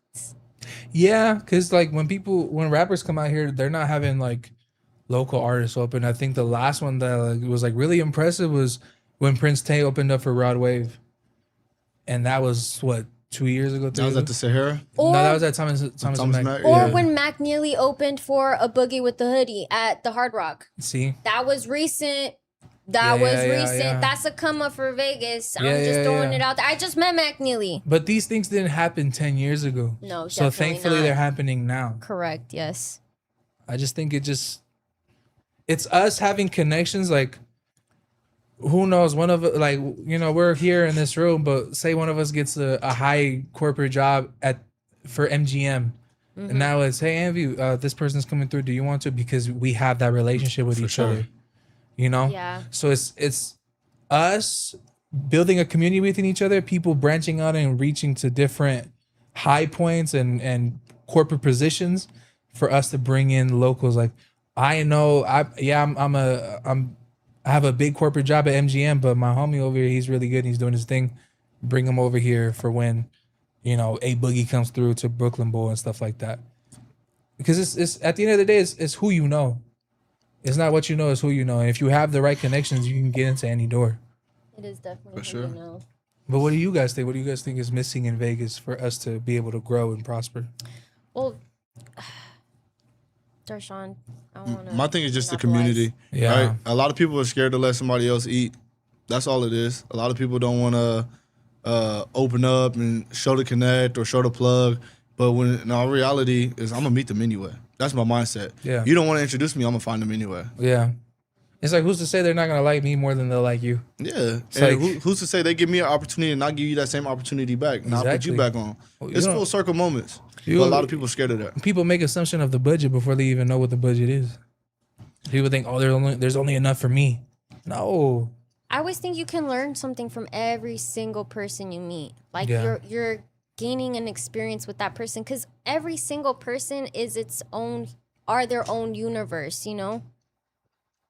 So Vegas for sure has this growing creative scene, but can people creating the culture actually afford to stay here? So here's my news facts. KNPR reported yesterday that Las Vegas would need roughly 5,000 additional apartment units every year for decades to close its affordability gap, even while rents have recently fallen in parts of the valley. So it's like, can creatives actually afford to build a life in Vegas? Like, I'm talking about people starting from the jump, you know? How can people improve that and navigate that? I think that's a challenge. I think it just depends on the product and like what you bring. You can't spray paint a piece of shit gold and tell me to buy it. I'm like, I know it's a piece of shit, but if it's actually something quality and like something worthwhile, it's gonna prosper regardless. I remember there's an interview with Danny Brown, and he said that 50 Cent listened to his song, and 50 Cent said, "Oh, that's basement music." And he was like, "What does that mean?" He said, "That's music that you're gonna listen to in your mom's basement by yourself, because nobody's gonna listen to that shit." He's like, "So make shit that people want to listen to." For Vegas creators, make shit that people want to listen to, make shit that people want to watch, make shit that people want to buy, you know? I think people think of like, oh, nobody supports me. I'm Vegas though. If you make a shitty ass t-shirt, I'm not gonna want to wear it regardless. If you make shitty ass music, I'm not gonna want to listen to it. If you make shitty video content, I'm not gonna want to watch it. It just, no matter what, like, yeah, like, oh, can we prosper? Can we live out here? Can you make something that helps you live out here? You know? When we talk about all that, have y'all invested time into the business side of the podcasting? Because we talk about podcasting, we do this, we do the videos, we do the interviews. Have you guys looked into the business side? Starting to now, after I did the interview with Bullethead yesterday. Was it yesterday? No, 2 days ago. He put me aside and he was like, "Fool, like, there's money out here." Like, and he, like, we were literally out on the balcony. And he was like pointing to like all the different buildings over here. He's like, they got money for you. They got money for you. Like, just go. I know you do. So talk to us about the business side of podcasting. So a lot of, well, I'm gonna tap in. There's like, Hold on. Let me say it for the clip. What's the business side to podcasting? I would say there's like three main things, right? You got merch, you got distribution, and you got influence, right? So everybody wants, I'll start with influence. Everybody wants their brand on a platform in a local area, right? If, like, let's say, for example, Lil Mama's Desserts, right? I put one of my friends on them to do a review. Yeah. That's exposure for them, right? So Yeah. they're gonna give you something for free to expose their exposure to your audience. Yeah. So that's a win for you in that sense, right? Not only is that, but they're tapping into your audience as well. So it's like exposure on both sides. And then you got merch. Merch, bro. So many people ask for merch. Yeah, man. Now, I always tell people, if you're not willing to lose, don't get into that business, right? Yeah, because a lot, like the homie 32 told me, like, man, he's like, I buy shirts sometimes and just give them away. He's like, because then the next time you drop, that person that got the free shit is more willing to pay for the drop. For sure. And I was like, you gotta, maybe that you invest that first 1,200 in 10 shirts, but are you willing to give away that shirt because you meet somebody who's a fan and you're like, hey. Well, it's an investment too, because that person's gonna walk around promoting you. Actually, there's a person out here who made a brand called Loyalty is Rare, and it really does work. But I agree, Darshan, like, it's not the easiest market because oftentimes you're gonna find yourself giving away that merch. For sure. So just for that first, I always tell people, if you're not willing to lose, don't start, right? All of us here, just in our distribution, that's the third one, we distribute so much, but have you earned anything yet, right? But it's something that you enjoy. Like for me, I call it, long as I break even, I'm cool.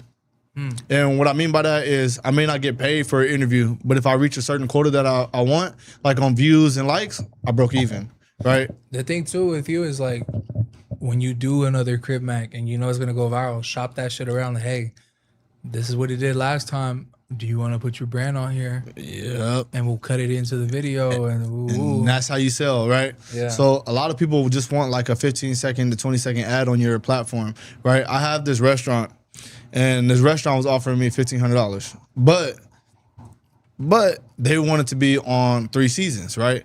Granted, it's only a 30-second clip, which is reasonable. Yeah. But right after that season 2, you don't know what the season 3 is going to bring. So you got to make it reasonable for yourself. So I'll give you 12 episodes for $1,500 or something like that. Because you can have one video go super viral, but you and now you're mandatory to put their ad in there, but now you can't upcharge for that viral clip.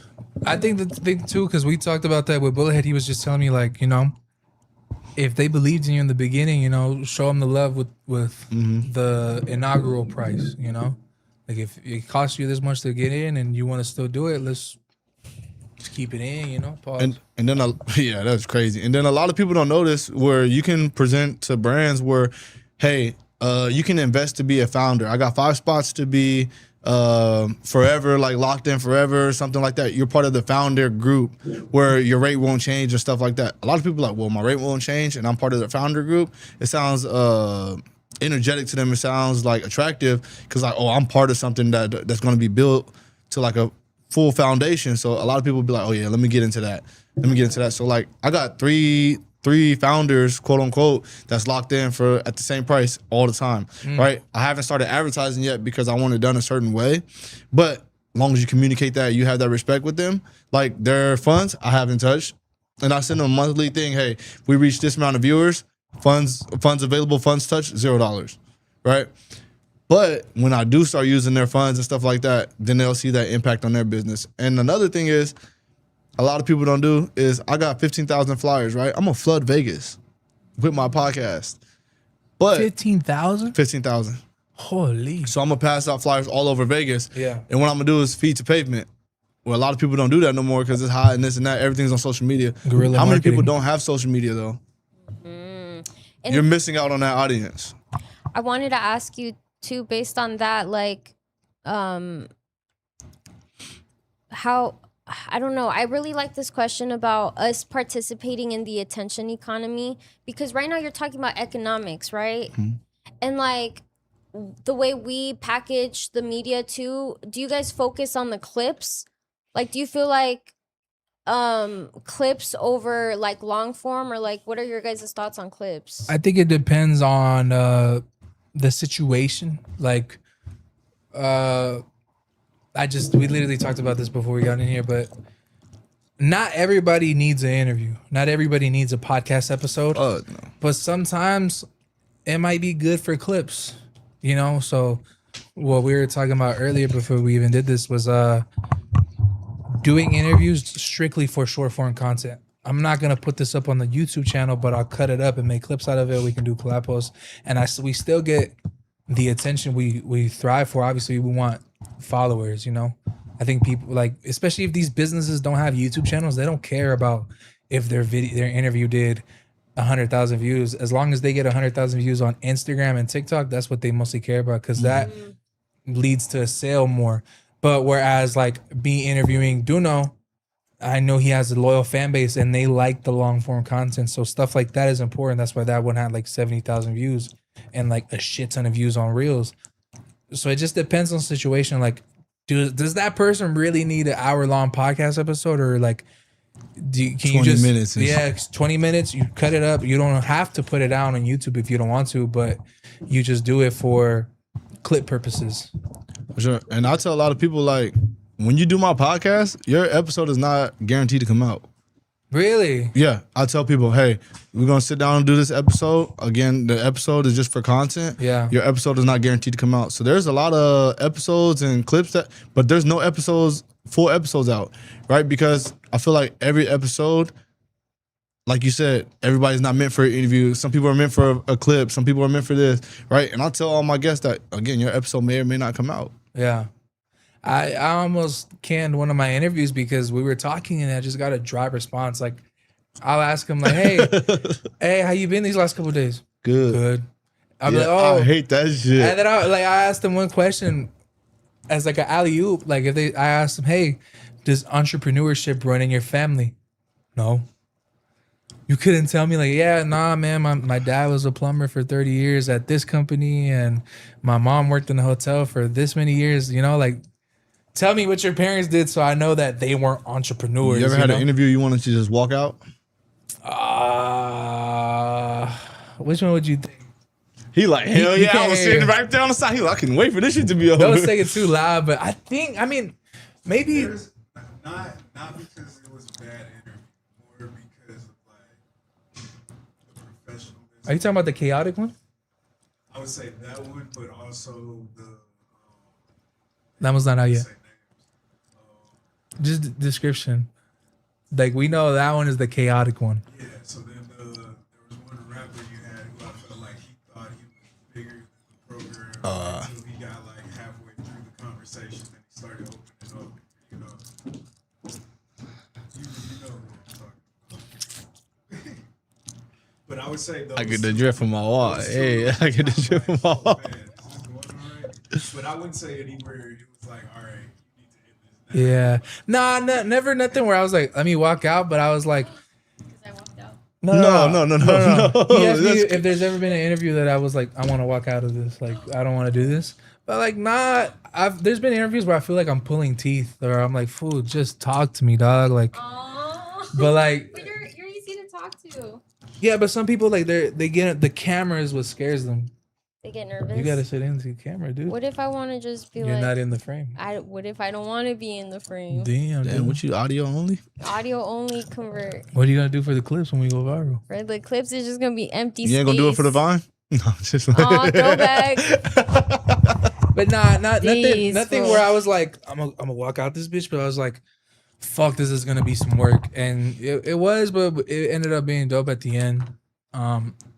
As long as you believe in yourself and your conversation abilities, you should be fine. But sometimes it's hard, homie. Have you ever had an interview where you're like, Bro, I'm I'll gonna cut walk that out? shit short. I don't play that. Yeah. Well, I'll be like, and that's all we have, and that's it. Yeah. I've almost I'm told not gonna people- fight with you because at the same time, it's an What was honor the for you to situation come for in. you? It's an Yeah, honor for what you to come in happened? here and be in my presence, right? But at the same time, like he said, if you feel like you're bigger than the program, you don't want to open up, then you should have just said no. Right? Yeah. I'm not gonna pull my That teeth. I'm part. not gonna force something because try if to it's backtrack. forced, it's not real. Exactly. I want your real like everything with mine, just like real, genuine and stuff like that. What was your situation for? Was it Very a authentic. rapper? Was it a Ooh, entrepreneur? he asking for It was an entrepreneur. specifics. Okay. It was a business owner. Gosh. Super rich. Like crazy rich. Right off camera, I'm talking energetic, casual conversations, no problem. But again, in that camera stage, Ooh, It's that the camera, It's the camera. it homie. was just the like panopticon. it was not like me and him. We were like not seeing eye to eye. It was like not it. So then I was like, yeah, and that's all we have. He was like, damn, that was quick. And I was like, yeah, it was like 15 minutes, bro. Like that was Fuck, it. So then homie. we talked about it, and he reimbursed me for my whole session and everything. He was like, look, it was the camera. We talked about it, and I was like, bro. He was like, I thank you for ending it, and I said, I thank you for your time and pulling up. So he reimbursed me for the thing, but then I was like, you want to redo it? He was like, no. He was like, how about this? I'll pay for another session. Give me about 2 weeks, and then he came back and we read it. No problem. Okay. But I was like, I'm a real person, bro. I'm not going to sit there and fight with nobody for no damn interview. Yeah. I'm like, It's too much energy. no. The thing with that is like And I like vibes. Like, if I can't vibe with you, fuck, I'm not coming. Yeah. the camera adds an extra layer, dude. Like it does. I have a song that I You can planned. rap? Huh? You rap? I used to, yeah. Let me pull that shit up. Right? Hold on, Let's hold hear on. it right now. All right, here's the shit. No, Right no, this fuck that. second. Pause Let's this go, segment. yo. So let's hear that shit. No, We'll get into that. I promise we will. But there was a part during the Duno and Jakarta interview where he was singing a song, and I love that song. Like I want to walk out to my wedding to that song. But the camera, for some reason, like I completely forgot the lyrics, and I was trying to like sing along with him, but genuinely I just couldn't. Like I was just like, it's weird. Like the camera really does make you forget the shit that you know, like the back of your hand sometimes. Do you guys ever feel that? Stage fright. Yeah. That's what it's called, stage fright. Exactly. Hell yeah. I've Have been, you ever had an interview where you were like, oh, I don't want to do this thing? Well, in the very beginning Fool, of get when in the I camera. was podcasting, we don't know who talking. Who is that over We there? Who know. is that, B? Yeah, Who is that? Who is that? that? be? It's part of the brand. Y'all feel crazy I gotta saying that. disappear at times. Chair, just slide more in front of the camera. What, Yeah, you. what Here, if I, no, let's what switch, if I let's switch. genuinely You want wanna to switch? stand, you guys? She's trying to show the see? body off. That's No, all it I'm is. not. Let's be See? real. Yeah. No, Look, she's trying to smile now and shit. you want to call me out over some shit? Is not even that. I'll show the body off in a photo after this. It's because I be sitting all dang day. Yeah. All right, fine. I'll come back on the frame. All right, I'm back. Woo! Insert audience applause here. I don't know the buttons. I would do it, but. So what you're saying? So what? There was an interview where you were like, I'd rather just leave. The very beginning episodes, like first few episodes of season 1, I feel you with the camera thing. I was looking at myself a lot. I was very you guys see me overthink today. This is Holy. nothing. This is nothing. Like at the time, I would be so like nervous that you could see. Well, it's like you could see me get like distracted and go off on tangents, and my guests are like, sometimes they're like confused, you know, I'm sorry to especially in cut the you beginning. off. So season 1 was the one where you had a. Was oh boy that got shot? The one where you opened the door and you got excited. Oh, Flashy B. That's oh yeah, season 1. He got shot. Yeah, season 1 is on the conference table. And then season 2 is the 2 seats. Yes, it's more of a talk show vibe. Okay. Yes. Continue. And I opened season 2 strong with Itali Cash. I wasn't even supposed to interview her. I was supposed to interview True Car. You know, the guy that's like, you be in the, I be outside. Yeah. So that Shout out guy. Oob. I know that's your favorite artist. Who? The homie Oob. Oob. What's his Instagram handle? Boo backwards. Wait. We follow each other. He's very Yeah. plugged in. That's the homie. We did didn't the know you knew interview. That him. was one of like the first. Oh, I've known him since like 2019. Him and Prince Tay. Like that's the Before homie COVID. Oob. Oh yeah. I was in Sorry high to school. interrupt, but you said you used to rap, so let's go back to that. Right. Well, no, yeah, we they- bringing it I back don't to forget what shit, we bro. I really don't need to forget- talk But wait, so about. No, wait, we're so done with what that, interview brother. was it that you wanted to No, walk bro. out of? Like what was the story with you wanting to walk out of that interview, or like cut it short? Is it still on me? Yeah. Okay, so I never wanted to cut any of them short, but one that was difficult navigating, but I feel proud of, similar to how you, Darshan, you had a conflict, right? But there was resolution that was found to it. I find that every episode has its own degree of conflict or its own conflict type, every single one, because in conflict management, you get to learn that anything can be a conflict, right? It's when two people have So, goals got that some good overlap news. with each other and Cox is clash. joining Spectrum. And it could have various You'll get the different same fast degrees. beats and the same great service. This interview in particular was challenging for me because it deals with the topic that's very contentious. So, and I had like a flurry of emotion. Like I low-key got triggered in that episode, but nobody knows I got triggered because I handled it gracefully. So like they offended you basically. They didn't offend me, but okay. Oh wait, I Here's think I know the what you're thing. talking about. I'm highly sensitive, right? Which is all like, and I'm soft, I'm very soft basically. So like, it wasn't that anything was ill said towards me, but sometimes I can feel certain energies, and certain energies or certain like things that are said can also like make me feel some type of way. Even if in that moment I don't realize why I feel that way, it's like something was activated in me. So I was activated in that interview, but you can't tell. Also due to like some real solid editing. So thank you for for asking. You're welcome, B. Yo, this man got a music video. Fuck that. Pull that shit up. I seen that shit. You was in Bring It Back? I know. Why Yeah. are you deflecting so bad? Don't use me for deflection. No, we were on a topic. I was like, let's You was in Bring finish It. Yeah, I seen that shit. He tried, Yeah, he think he he's shot it and slick. Bring It Back I too. did. Right, he think he's Hold slick on, for let me real. skip past this fool's fucking tag because I don't like that fool no more. Oh, Yeah, that boy, he do got some shoe game. I noticed that every time I see this fool, he got some Cool. shit on you. Me, nah, wait. Is- lying wait, on that's me. you right there? It's North on me. You lying. This is not a race, but I'm running I to gotta it. turn this up. Hold on. This is not a Yo, race. what? Hold on, rolling through it. Is there a way I can make this louder for us? I think right here, right? But I'm rolling through it. Yeah. You was on your couch, you was getting to it. My homies took me in. Wait, this goes hard, Ambi. That's just not my role. Oh, But if you keep talking, then we knocking at your door. If he's so tough, then why you froze? If he's so tough, then why you talk? Aye. Mr. Nortown's finest, big checks, big bags. Can you see my likeness? Mr. Oh, wait, I like this part. It's about to Nortown's pop up. big checks, man, I feel so righteous. Aye. Mr. Nortown's finest, big checks, big bags. Can you see my likeness? Mr. Nortown's finest, big flex, big text, man, I feel so righteous.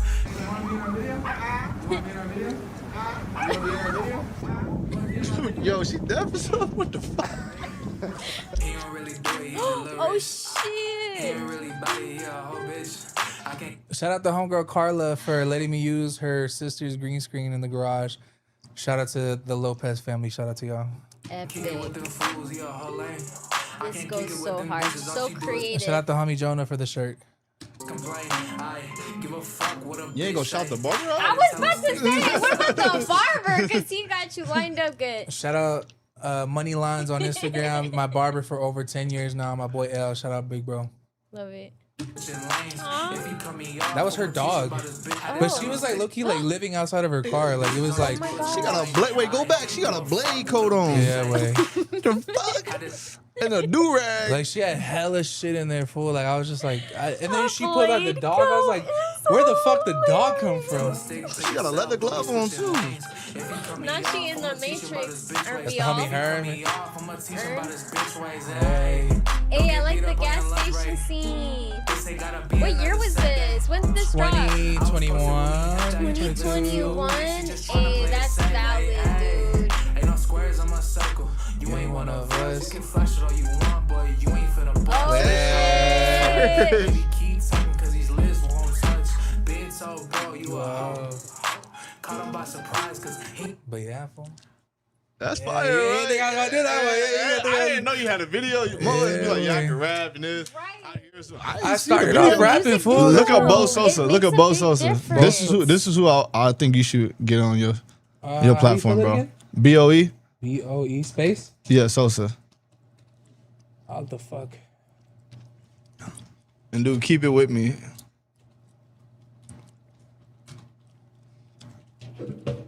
This would be a fire.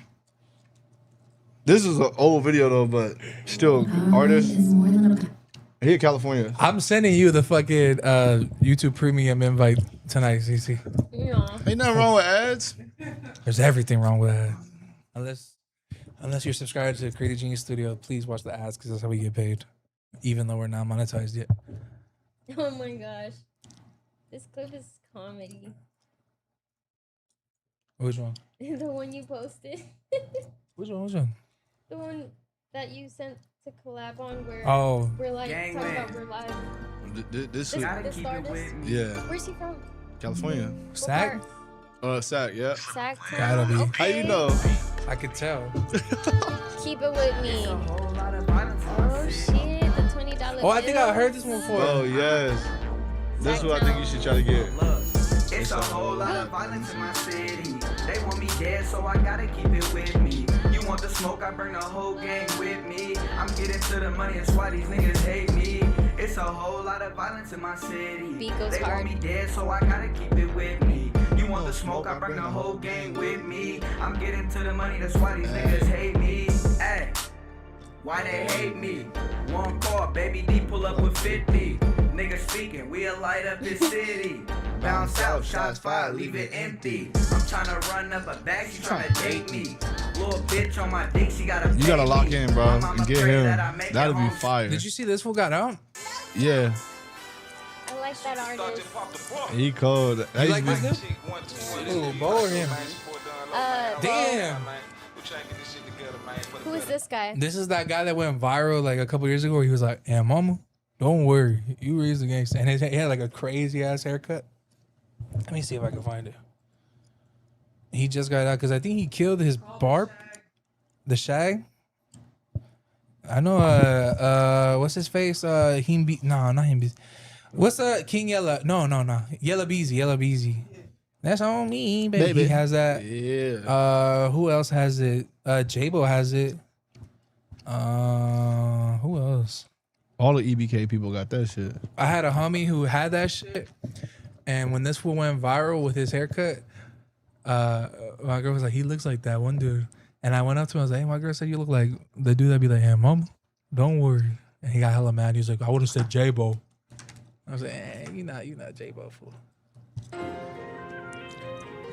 No, that's not it. This is it. You see that? The haircut is what made him go viral. Gosh, wait, I saw this. I saw this online. Oh yeah. People were saying he Yeah, raps about to good, run. but his hair looked crazy. That's what went viral. Yeah, you gotta think outside the box. Don't worry.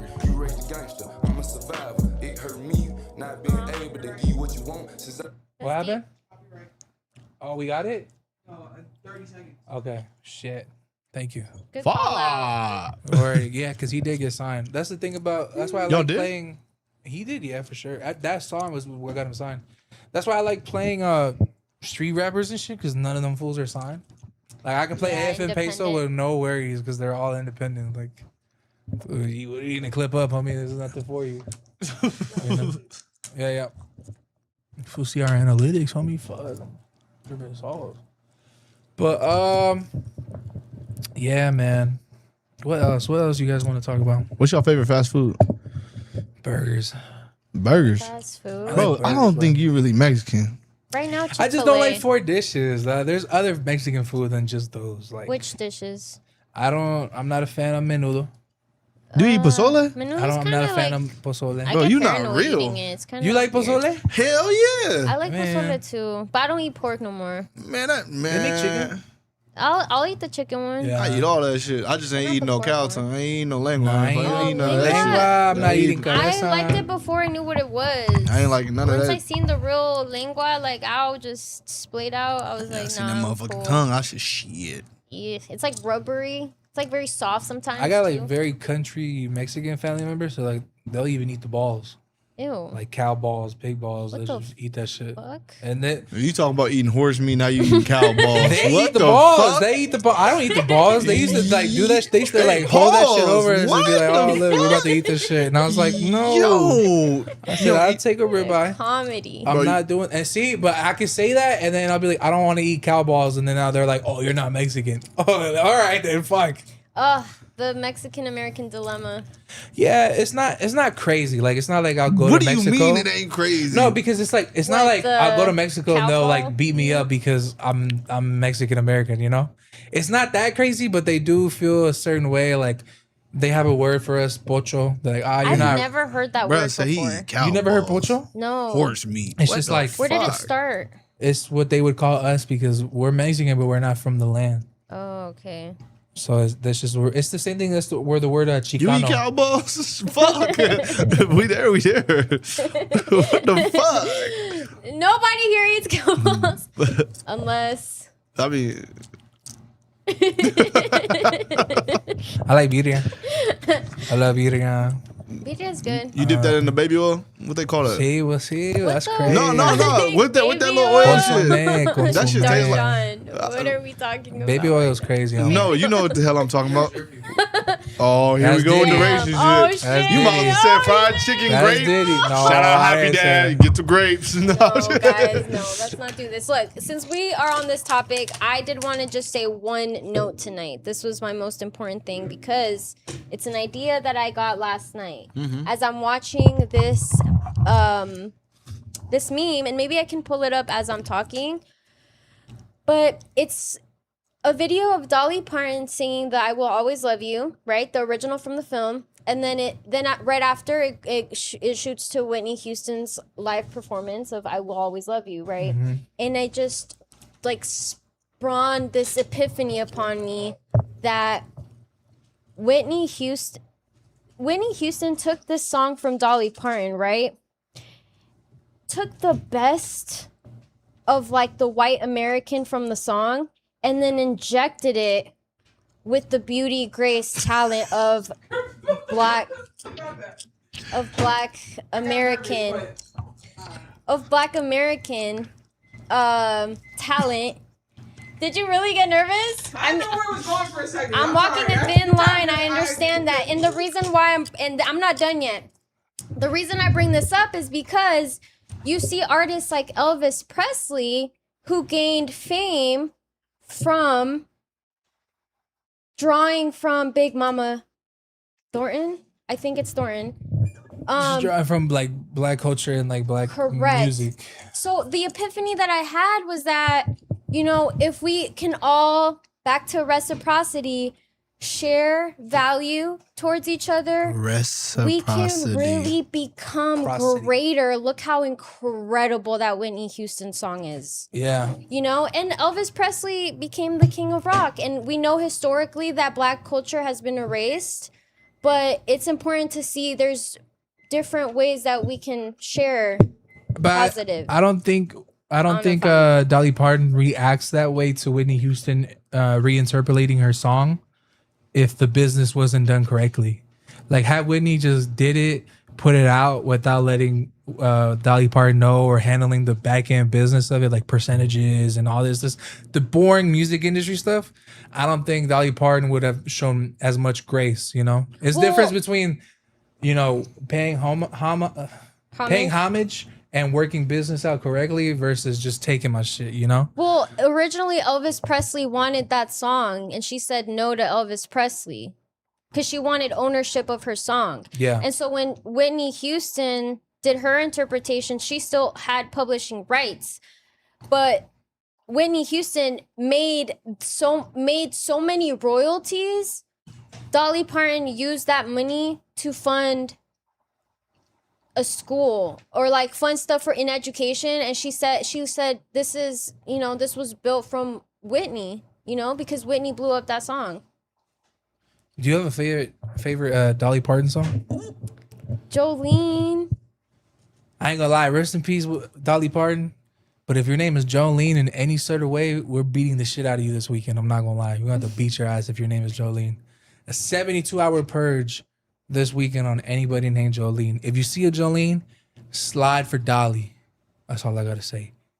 So, Darshan, what is your thoughts or opinion on what I said, you know? Because I don't even know who that is. I ain't gonna lie to you. Dolly Parton? Really? I don't even know who that is. Yeah. Wait, what do you want?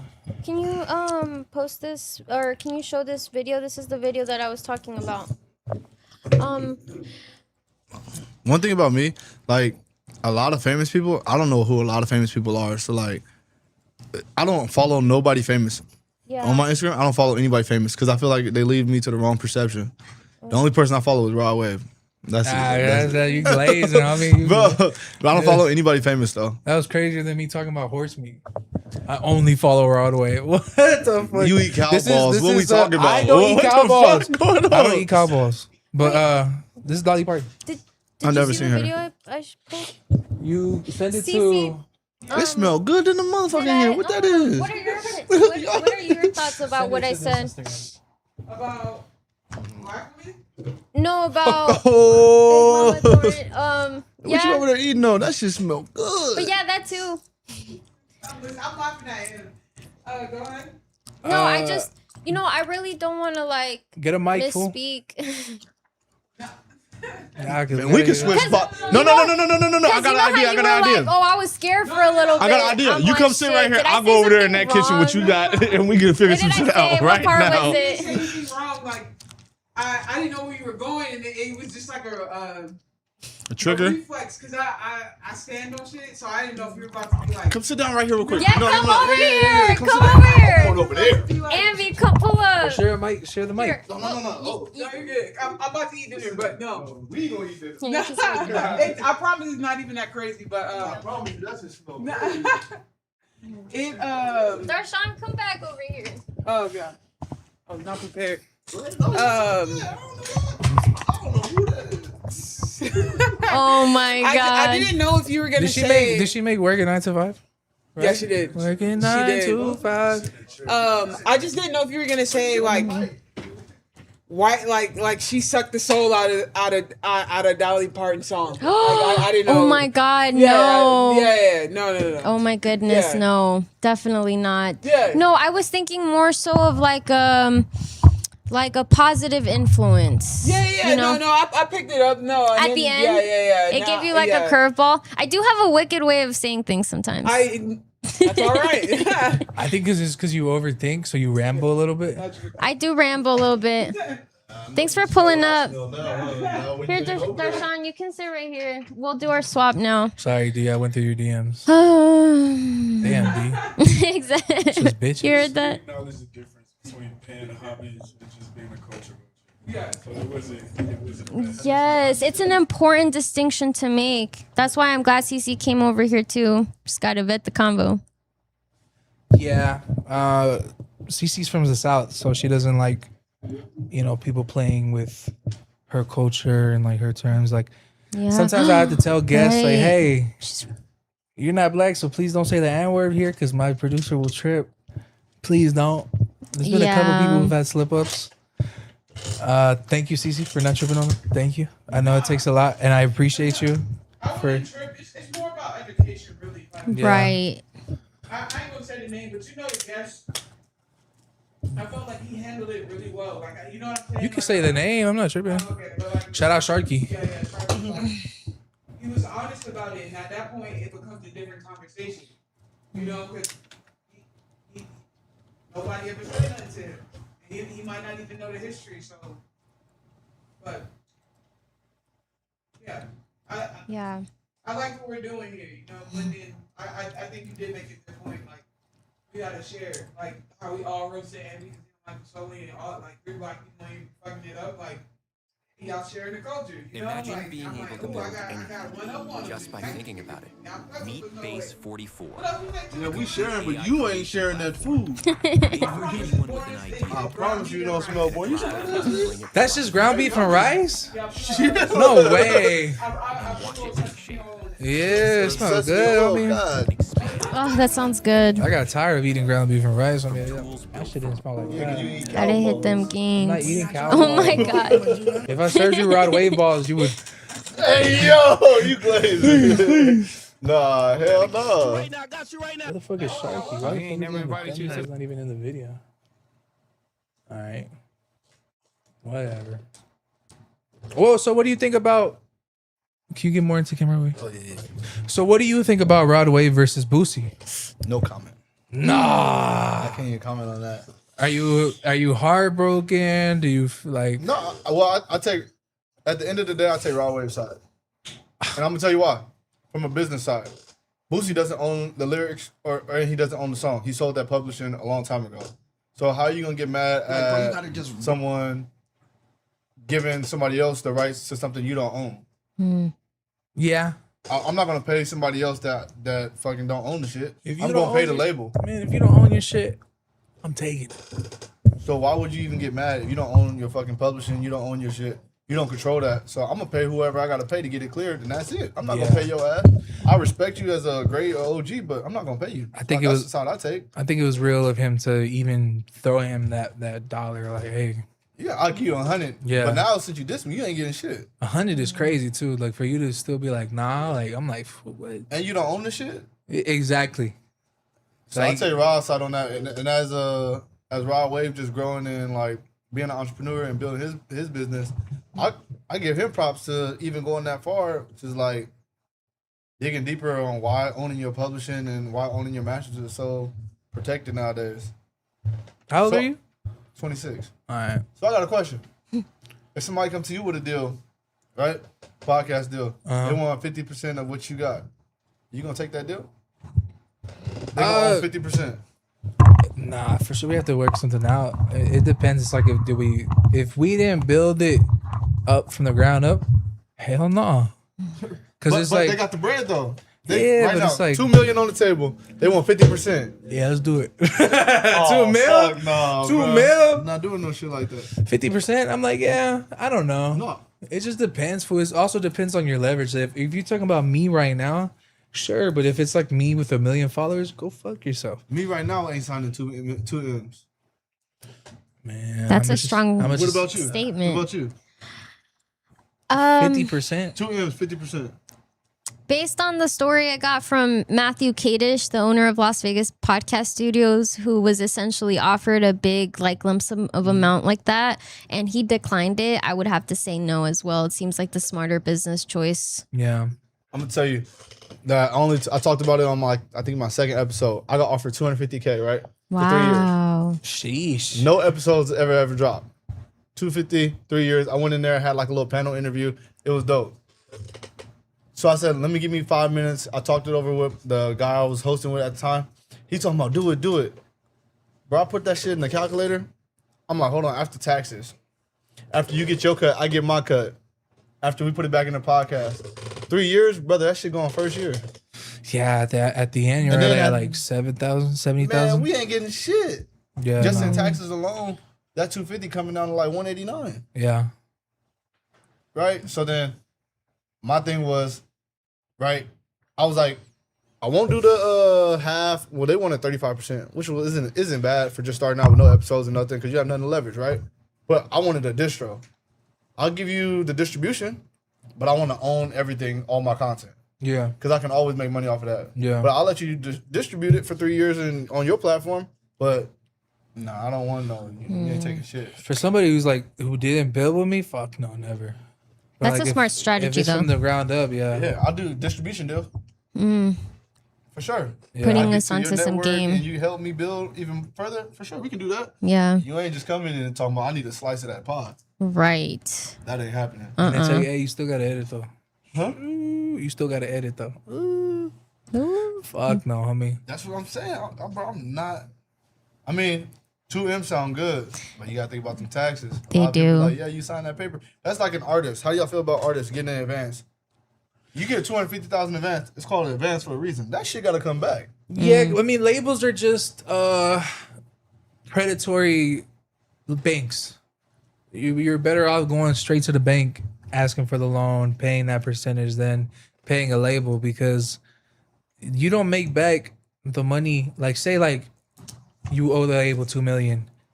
You don't make, and then you drop a song and makes $3 million. You're not off the hook.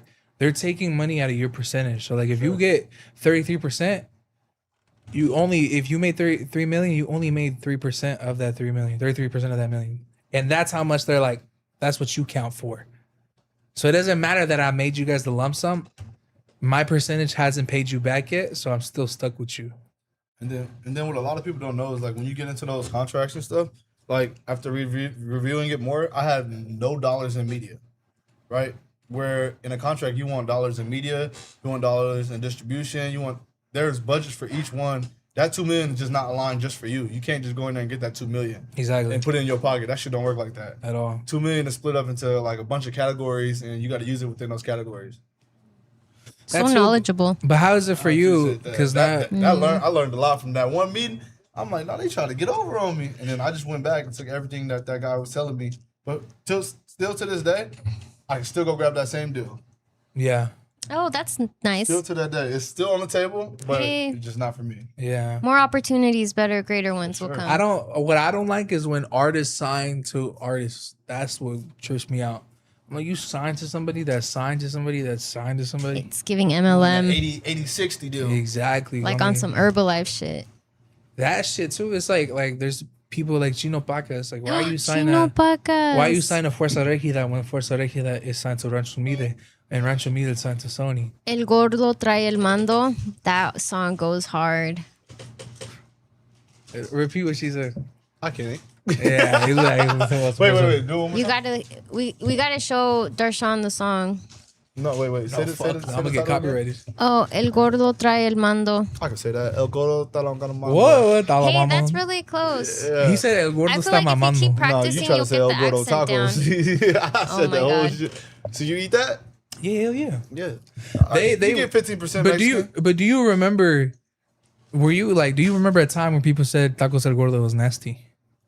Yeah, because they had it came on the news or something that there was something in the tacos. Yeah, I remember there was a time where Cow people would be balls. like, "Oh, you eat over there? Fuck no." You was eating that cow balls. That's they putting that shit. Shit, That's my why- uncles will line That's up. why you hip to that shit now. Nah, You was eating a whole bunch of that shit. I think they're Pause. good. I think. Yeah, I know you think Have you they're gone? good. Have you gone to Pause. Chinos? Huh? Have you gone to Chinos Never yet? been there. Man, you gotta go, bro. What do they got? They got burgers, tacos, burritos, fries, like it's Fire? the whole nine. Yeah, gas way. I wouldn't bring him on here if this shit was ass. Like, And what does Bullethead do? he does social media management for a lot of people. So like he does social media management for Chinos and I think our burgers and different restaurants build their social medias up, and then also he's like an influencer basically in Vegas. Oh, that's tough. So yeah, but shout out Bullethead, man. He gave me a lot of game. But what is it like for you? I know you have your sponsorships now. I saw that ad you did with your homeboy. What is that like? Talk to us about your new sponsorship. Good sponsorships. More to come on it. Symbiotica and a few other companies. But like, I can't get comfortable yet. It's a good stepping stone, but it's like, those are just intro deals. So like, for that deal, to go on a little bit more specific, it's basically just like, hey, use your name, I use your name type thing. It's very few funds limited to that. But it just use your name, I use your name type thing. You get exposure to our demographic of people, because our demographic, majority of the people my demographics is 49% Black African American, and you'll be surprised it'll be another 40% Latinos and Mexican, and then the other is white or other, which is crazy to me. Yeah. You would think that, I don't know, but and then like age range, all that stuff plays a part and stuff too. Yeah. Mine is like 25 and up. 25 and up? Yeah, for the most part. Yeah, I put all my shit restricted on YouTube. Your shit is restricted? Like for ages? Yeah, all my shit is at least 21 plus. Do you feel like it affects you with the algorithm or no?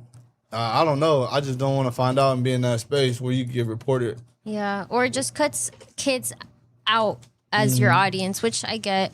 I've been trying to make G-rated content though. It's hard. It's interesting how we all three of us have like unique like approaches, things that we look out for. Like you guys seem pretty strong on your stats, like at least in looking over that data, which is good. How often do you go on YouTube and TikTok? Do you post on YouTube and TikTok? Get more into the frame. TikTok, I sometimes like get tired of it because it just, I don't feel like posting on there. My content doesn't do good on my page. The page that I've been using, I had like since COVID, and I was making COVID videos, and those kind of like popped off a little bit, but this content isn't. So it's been discouraged. It's been discouraging. Nah, keep going. It takes that one video. What Yeah, about you? man, Do you yeah. use YouTube and Everything. I just started using Facebook too. 'Cause Facebook paying right now? That's too. what I I'm heard. just That's why I gonna say started that getting shit on right there. now. Facebook paying. I heard that they have higher monetization rates. I linked it to where when I post on Instagram, it automatically posts on Facebook. Yeah. So I'm seeing how that goes. But yeah, TikTok was my biggest platform for a while. And then Instagram finally caught up because I started doing Instagram trial reels. Oh, trial reels is a good feature. Yeah. I've never used them. Because you Try just it. I hit 1,000. recommend it. Once you hit 1,000, you could do it. Yeah. You Trial guys, reels, baby. I have Try it. some trivia questions, but I do need like a little break unless we're like, I don't know how much longer this is going to last. Let me ask you guys one more thing, and then you can take your break. Okay. Why do you guys post clips before the interview is out? Because I say, fuck the bullshit. Post that shit. What about you? Mine's I build anticipation. Mm. And I build cutoff, right? So when you put something that's drawing audience attention, they want to see more. Yes. They want more, right? When you do like a 30-second clip, okay, what did he say after that? What led up to that, right? That's It's good the marketing. It's the anticipation. And then you have to do a cutoff. You can't post everything. You have to do, there has to be a balance in the cutoff. I will only post 30 minutes of an interview. I will never post the full thing. So you'll get 30 minutes of like my clips, but in reality, you're getting 15 minutes. 30 minutes of your clips? What do you Yeah. mean? So I post 15 to 18 clips. Oh, okay. In Each reality- Each one interview. like a minute. Each one less than a minute. So it's like really 15, but I only go into 30 minutes of content. I would never go outside of that 30 minutes. So it's either the first, the middle, or the end. That's very organized. So now when the audience is trying to watch a video, they're waiting for that moment. You can watch Right. the whole video. Oh, yes. That's very If it's in the smart. front or it's in the end, you're just waiting for that one segment to where it led That's up to it. perfect. Honestly, that's a good strategy So, right there. It's like little things that I just try to catch on. And then another reason I post clips, most people don't want to have an hour. Most people don't have 40 minutes. Yeah. Some people just like to see, Yeah. hey, I want to see it get right to it. Mm-hmm. But then nowadays, right now, what catches the most attention? A viral clip. Yeah. Viral 25 to 30 motherfucking seconds is clip. what's going. Nobody's dying. watching the full thing. Most people don't watch. But with you, I feel like you should have clipped up the Crip Mag one because it's like not everybody has 30 minutes, but some people have 5 minutes, 2 minutes, 3 minutes. So if you make those into smaller clips and be like, oh, make a full clip about Crip Mag talking about honey buns, that's like a minute, 2 minutes. People can commit to you. But don't you guys think that, like, I don't know. I feel like my clips don't really convert my viewers personally. Do you guys find your conversion rates to be higher? I think my clips do better than my video. That's what Yeah. I'm saying. I feel like people who are there for clips are there for clips. It's like a completely different form of media. So what I've noticed and on YouTube, so I'll start with YouTube. YouTube, you cannot use the same hashtags you put on Instagram. Really? Those hashtags do not align in your algorithm. So Oh, on this is YouTube, you new have to create me. your own algorithm. It's a whole different thing because it's not like Facebook or Instagram. They don't. Facebook and Instagram are combined. They're owned by the same people. So your Right. hashtags are going to correlate on each page. Yeah. But on YouTube, that's a whole different process, whole different system. Those hashtags do not mimic the side. So it's a different search engine. So Yeah. what kind of recommendations would you give for YouTube hashtags? So for like mine, if you look at my like some of my views, some of them go up, some of them go down. But like my hashtags are not the same at all. Like me, I was just playing with YouTube. I stopped posting on YouTube like a couple months ago and on TikTok because the work was like heavy. But then It I is a figured lot out of a work. shortcut. Okay, what's Now the I got the shortcut? shortcut. There's a place where you could just put it there and it posts on all of it. Nope. So I don't want to pay for that. So I don't want to pay for that Oh, that's either. paid. You have to yeah, pay. you them? got to pay for that. Yeah, you do. So the other thing, so on Instagram, I just download the reel. I don't have to retype everything. I just post it, just copy and paste it right onto the same other platform. And it'll automatically do everything the exact same. Wait. You lost me at. I just got to replicate the So video I just from Instagram. download the reel Yeah, from Instagram. from Instagram without the watermark. Okay. Post it on the thing, and it's I'll already post it on YouTube Shorts. YouTube Shorts. And It's Okay. the exact same content, exact same caption. Now you just got to do the Description the and hashtag. title? That's it. Okay. Do you so you don't write anything in your description box, or My you? description is very like limited. I copy It's- whatever I have from Instagram. Oh, It'll be the exact same. Like if you go look Okay. at the shorts and click on it, it's like very behind bare a minimum. successful man. okay. I Sometimes I see. don't even have a damn description. So you guys, you know how earlier I was being super dense about like the writing and like my show and like what it's housed under. Well, the reason is because a big part of what I enjoy when I interview people and when I meet people is I like to write about them. So I do make use of the description for writing purposes, but I oftentimes have wondered, is anyone really reading it? And I have in the past made use of AI to create some descriptions, which is like, bro, I don't want to just I stopped doing that because I'm like, I don't want to just create AI captions. I want to actually internalize what I'm saying, and most of it is really coming from me, you know. So for you, that'd be a dope idea just on the spot. Yeah. You should do a writer's recap. So do a Ooh, I writer's already recap like of how the this episode, sounds. Right? So like, hey, if you don't want to watch this episode, check out this little like in the book. What's the first Yes. thing? The index. Index. Excerpt. Oh, you know what I'm talking about? Yeah. Fuck. I don't know what it's called But either. yeah, you just Table read. of contents. Nah, hell no. Like a summary, right? But not It's called really. introduction or whatever. Okay, the You introduction. Read that little short thing. Be Yes, like, the a writer's introduction. blog of the episode. Is it the preface? It's the preface. It's the prologue. You can tell we There's- don't be reading. Yeah, There's we don't read prologue, for there's shit. I don't know what preface. it's called. But yeah, do like a writer's blog of the episode. What? On this episode. That's the right ones, right? Thank you. Yeah, like, you It's don't one of even them, know. right? It's one of them. It's because they have some specific things that they do. It's but a word I- for it though. Yeah, but anyway. Do like a writer's blog of the episode. Recap I of the want to episode. a do short thing that like that. because I don't know if you guys noticed earlier too. I was kind of reading off of something because I want to be able to like convert my writing, also internalize it, and be able to say it in a way that's more digestible and not that like overthinking vibe that you guys kind of have witnessed. We'll you know? talk to chat and tell them to form your questions into like a 3rd grade reading level, 5th grade reading level. Just keep it as simple as possible. Like, As simple as possible. because even yeah. even if you go to court, like lawyers are told to not use big terms and Right, you all gotta be these, like, clear. different legal terms, so that way Jargon. the jury can fully understand what's the severity, what's going on. Like Exactly. it's not trying to sound the smartest, it's getting my point across. But I love sounding smart too. Yeah, you do sound. You use some big ass words. Yeah. I ain't It's gonna its hold you. own was it again? language. It could Brother, I be can like go back. It Raps it- excluding I though. don't know what You the get me? Like that's how some people can marginalize others though by creating jargon. And I want to. I just yeah. But you can sound smart in different ways, like of how knowledgeable you are. So You're it's not- smarter when you can make it understandable to anybody. Yeah. You get me? That's real measurement of intelligence right there. Yeah. What about you? What about me? Like with your reels and stuff. Like I make everything like myself. Like I have CapCut. I have a editing background. I learned how to edit in high school, Nice. and I just like I know how to do it. And I feel like I have ADHD, so I just make content that would keep my attention, and I just post it to the world. And if they like it, they like it. I schedule my Instagram posts. Good strategy. TikTok, I posted myself. I send it to CC so she can post it on Reels, and Facebook is already linked. So everything I post by hand, but like with CapCut, I make it, post it. I can add music if I want. If I have to go back and edit something, I can go back and edit it, revise it. I know you have to pay for CapCut, but it just comes in clutch for me. Like especially with the captions and like, you know, adding videos and stuff. Like my content is super like just ADHD vibes, and focus where it's like. You know what's crazy? The What? content that goes crazy is the one that you don't think is gonna go crazy. Isn't that the fucking most? Bro, I be like, yo, this annoying shit thing? is boring. I'm like, how y'all?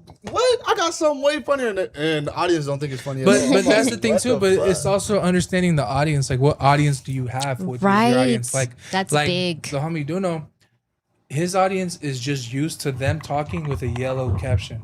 That's it.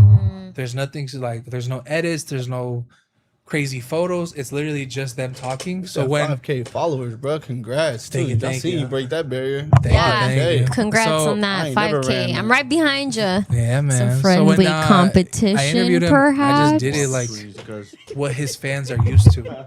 I knew like when I got this interview, I was like, I'm so excited to edit this because I don't have to do shit. Mr. Mosby. And like, Yeah, just 'cause it's- I love your inserts. They're so funny. They add so much depth to your But content. with this, I gotta add hella shit. Like, I bet that's a lot of work. yeah. I don't bet. I know. I mean, and I the bet. time difference, like you know, they'll go to bed. But I like, also I'll know. do 5 frames, videos, and I'm just like, It's a when I lot make of a work. Filipino It's editor, you're definitely a great editor. stuff like this Andy. takes longer, but then, you know, Look at the outcome. this Look this at is the like outcome. Yep. stupid Quality. shit. Like See what I have? Quality work. What's going on up in there? this one did. I'm not saying I'm like perfect, right? But I did grow up Christian and like Protestant. My mom was evangelical. You celebrate your birthday? Yeah, celebrate, but it's not like the biggest thing I in like the world. how to be like, your just, you know, celebrate birthday, interviews, but- you really Hot feel dog on like the you're birthday? in there. Yeah, You're I- immersed. Chill, I think it's Baka's just fast, making bro. a conversation. You know, we're here to talk. I'm not here Yeah. to like grill you and be like, hey, did you really kill that? About? I'm dead. You've Shit made this turned into really Vlad. smooth. No way. Oh, Vlad. It just happens, you know. That That Jewish these guy? fools joke a lot. Like they joke crazy as fuck. Like, so he was like, That he pause looks shot. Samoan, but he's Guatemalan. So we make fun of him and be like, hey, you do a haka on your birthday, and call him umaga and shit like that. And The heck? that shit goes viral. Like, Bro, I Would you say your know podcast you're is not more laughing serious, right. or, like, what's your? oh yeah.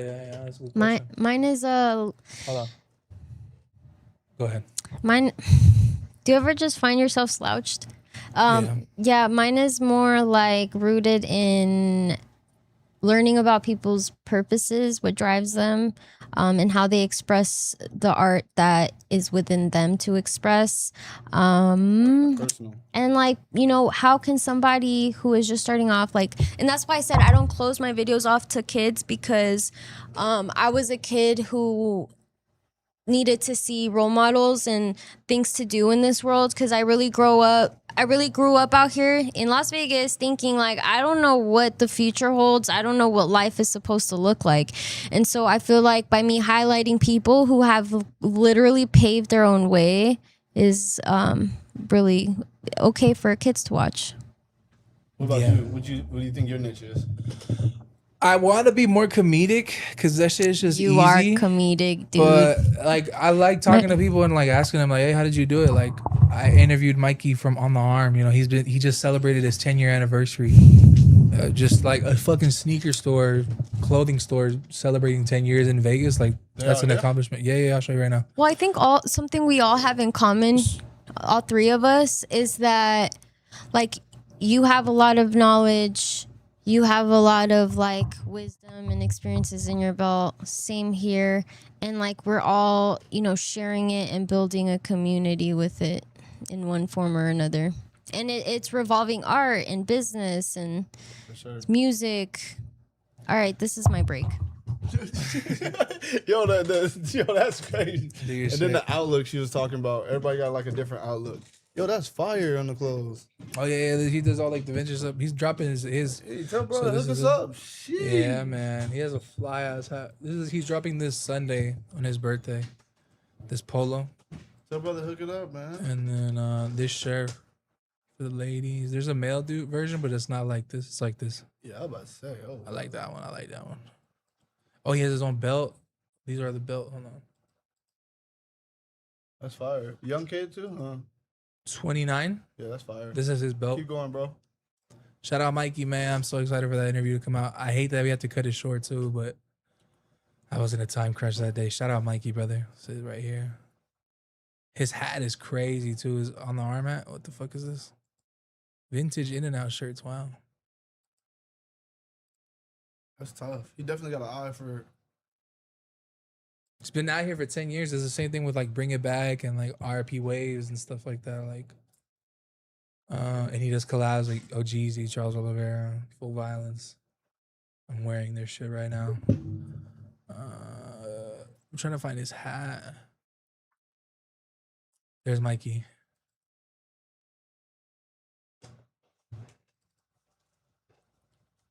Yes, my boy. Crazy ass What's up, hat. everybody? Michael Mount Arm here, and we're here to talk about the feature 15-year anniversary. When OTA opened 10 years ago, we were very bare bones. We didn't really have. I didn't know they were using copyrighted music. But yeah, shout out Mikey, man. That's the boy. But yeah, I'm trying to do more comedic stuff, but I like the informal stuff of like talking to entrepreneurs and like business owners, getting to know like how they use the algorithm, how they started, all types of stuff. Like, I don't know. But I do want more moments like when I had with Duno and Jakarta, like more comedic shit. I'm trying to do it with my homie. But we might air out all our laundry by the time we finish. Bro, that shit's crazy. I ain't gonna lie. I want to go sit in with you and your homie and do and see how y'all do it. Cause you asked some wild shit, and similar to me, I asked, bro, if I ever got my best friend on there, Joe, bro, the world, this should be crazy. Do it for it, then just make it funny. Oh, he not a camera person. Nah? Yeah, that's the thing too. Everybody not meant for the camera. You be like, fuck, bro, this is like good quality content. He's down though. I just need to schedule it. But I have another homie who I wanted to start the pod with, and like he just doesn't want to do the camera. But I know if me and him linked and he was like, fuck it, bro, I'm down, I'm committed. You know. Out of here, brother. Out of here. Cause he's super smart, he's super funny, like yeah. We got business meetings in the background. But yeah, is there anything you want to close it off with? Is there anything you want to ask, TC, before we head out? Oh, we're wrapping up. Yeah, we've been at it for like 2.5 hours. Everything. And I still had more. That And I still ain't had no ground beef. Shit crazy. Crazy. Shit crazy. All right, y'all. Well, Right here. I'm Envy. I'm the host of The Real Thing. You can find me everywhere on The Real Thing Pod. Yeah, I'm from North Las Vegas. Northtown's finest. Yes, ma'am. And yeah, man, follow me. Darshan, take it away. Darshan, host the 740E podcast where what happened. And if we ain't Representing. talking about it, it's gonna happen. Tell them where to follow you. All platforms at 740E podcast. Follow, bro. And this is B from Who Is That B Talking To? Queen B. That's it. Okay. Well, follow all of us. Thank you guys for watching. Thank you guys for tuning in. Everybody that stuck through, even if you didn't stick through the full 2.5 hours. Thank you guys. Envy, Creative Genius. If it wasn't for Creative Genius, we wouldn't be here. Shout out to Creative Genius. And yeah, man, it's love. I'll see you guys on the next one. Support these amazing creators, genuine people. You saw it here first. We appreciate you for letting We us set this all up. appreciate you Man, for of course, man. real. Anything for the city, man. Yes. Love y'all. There's more coming. Peace out. And he Cowboys out.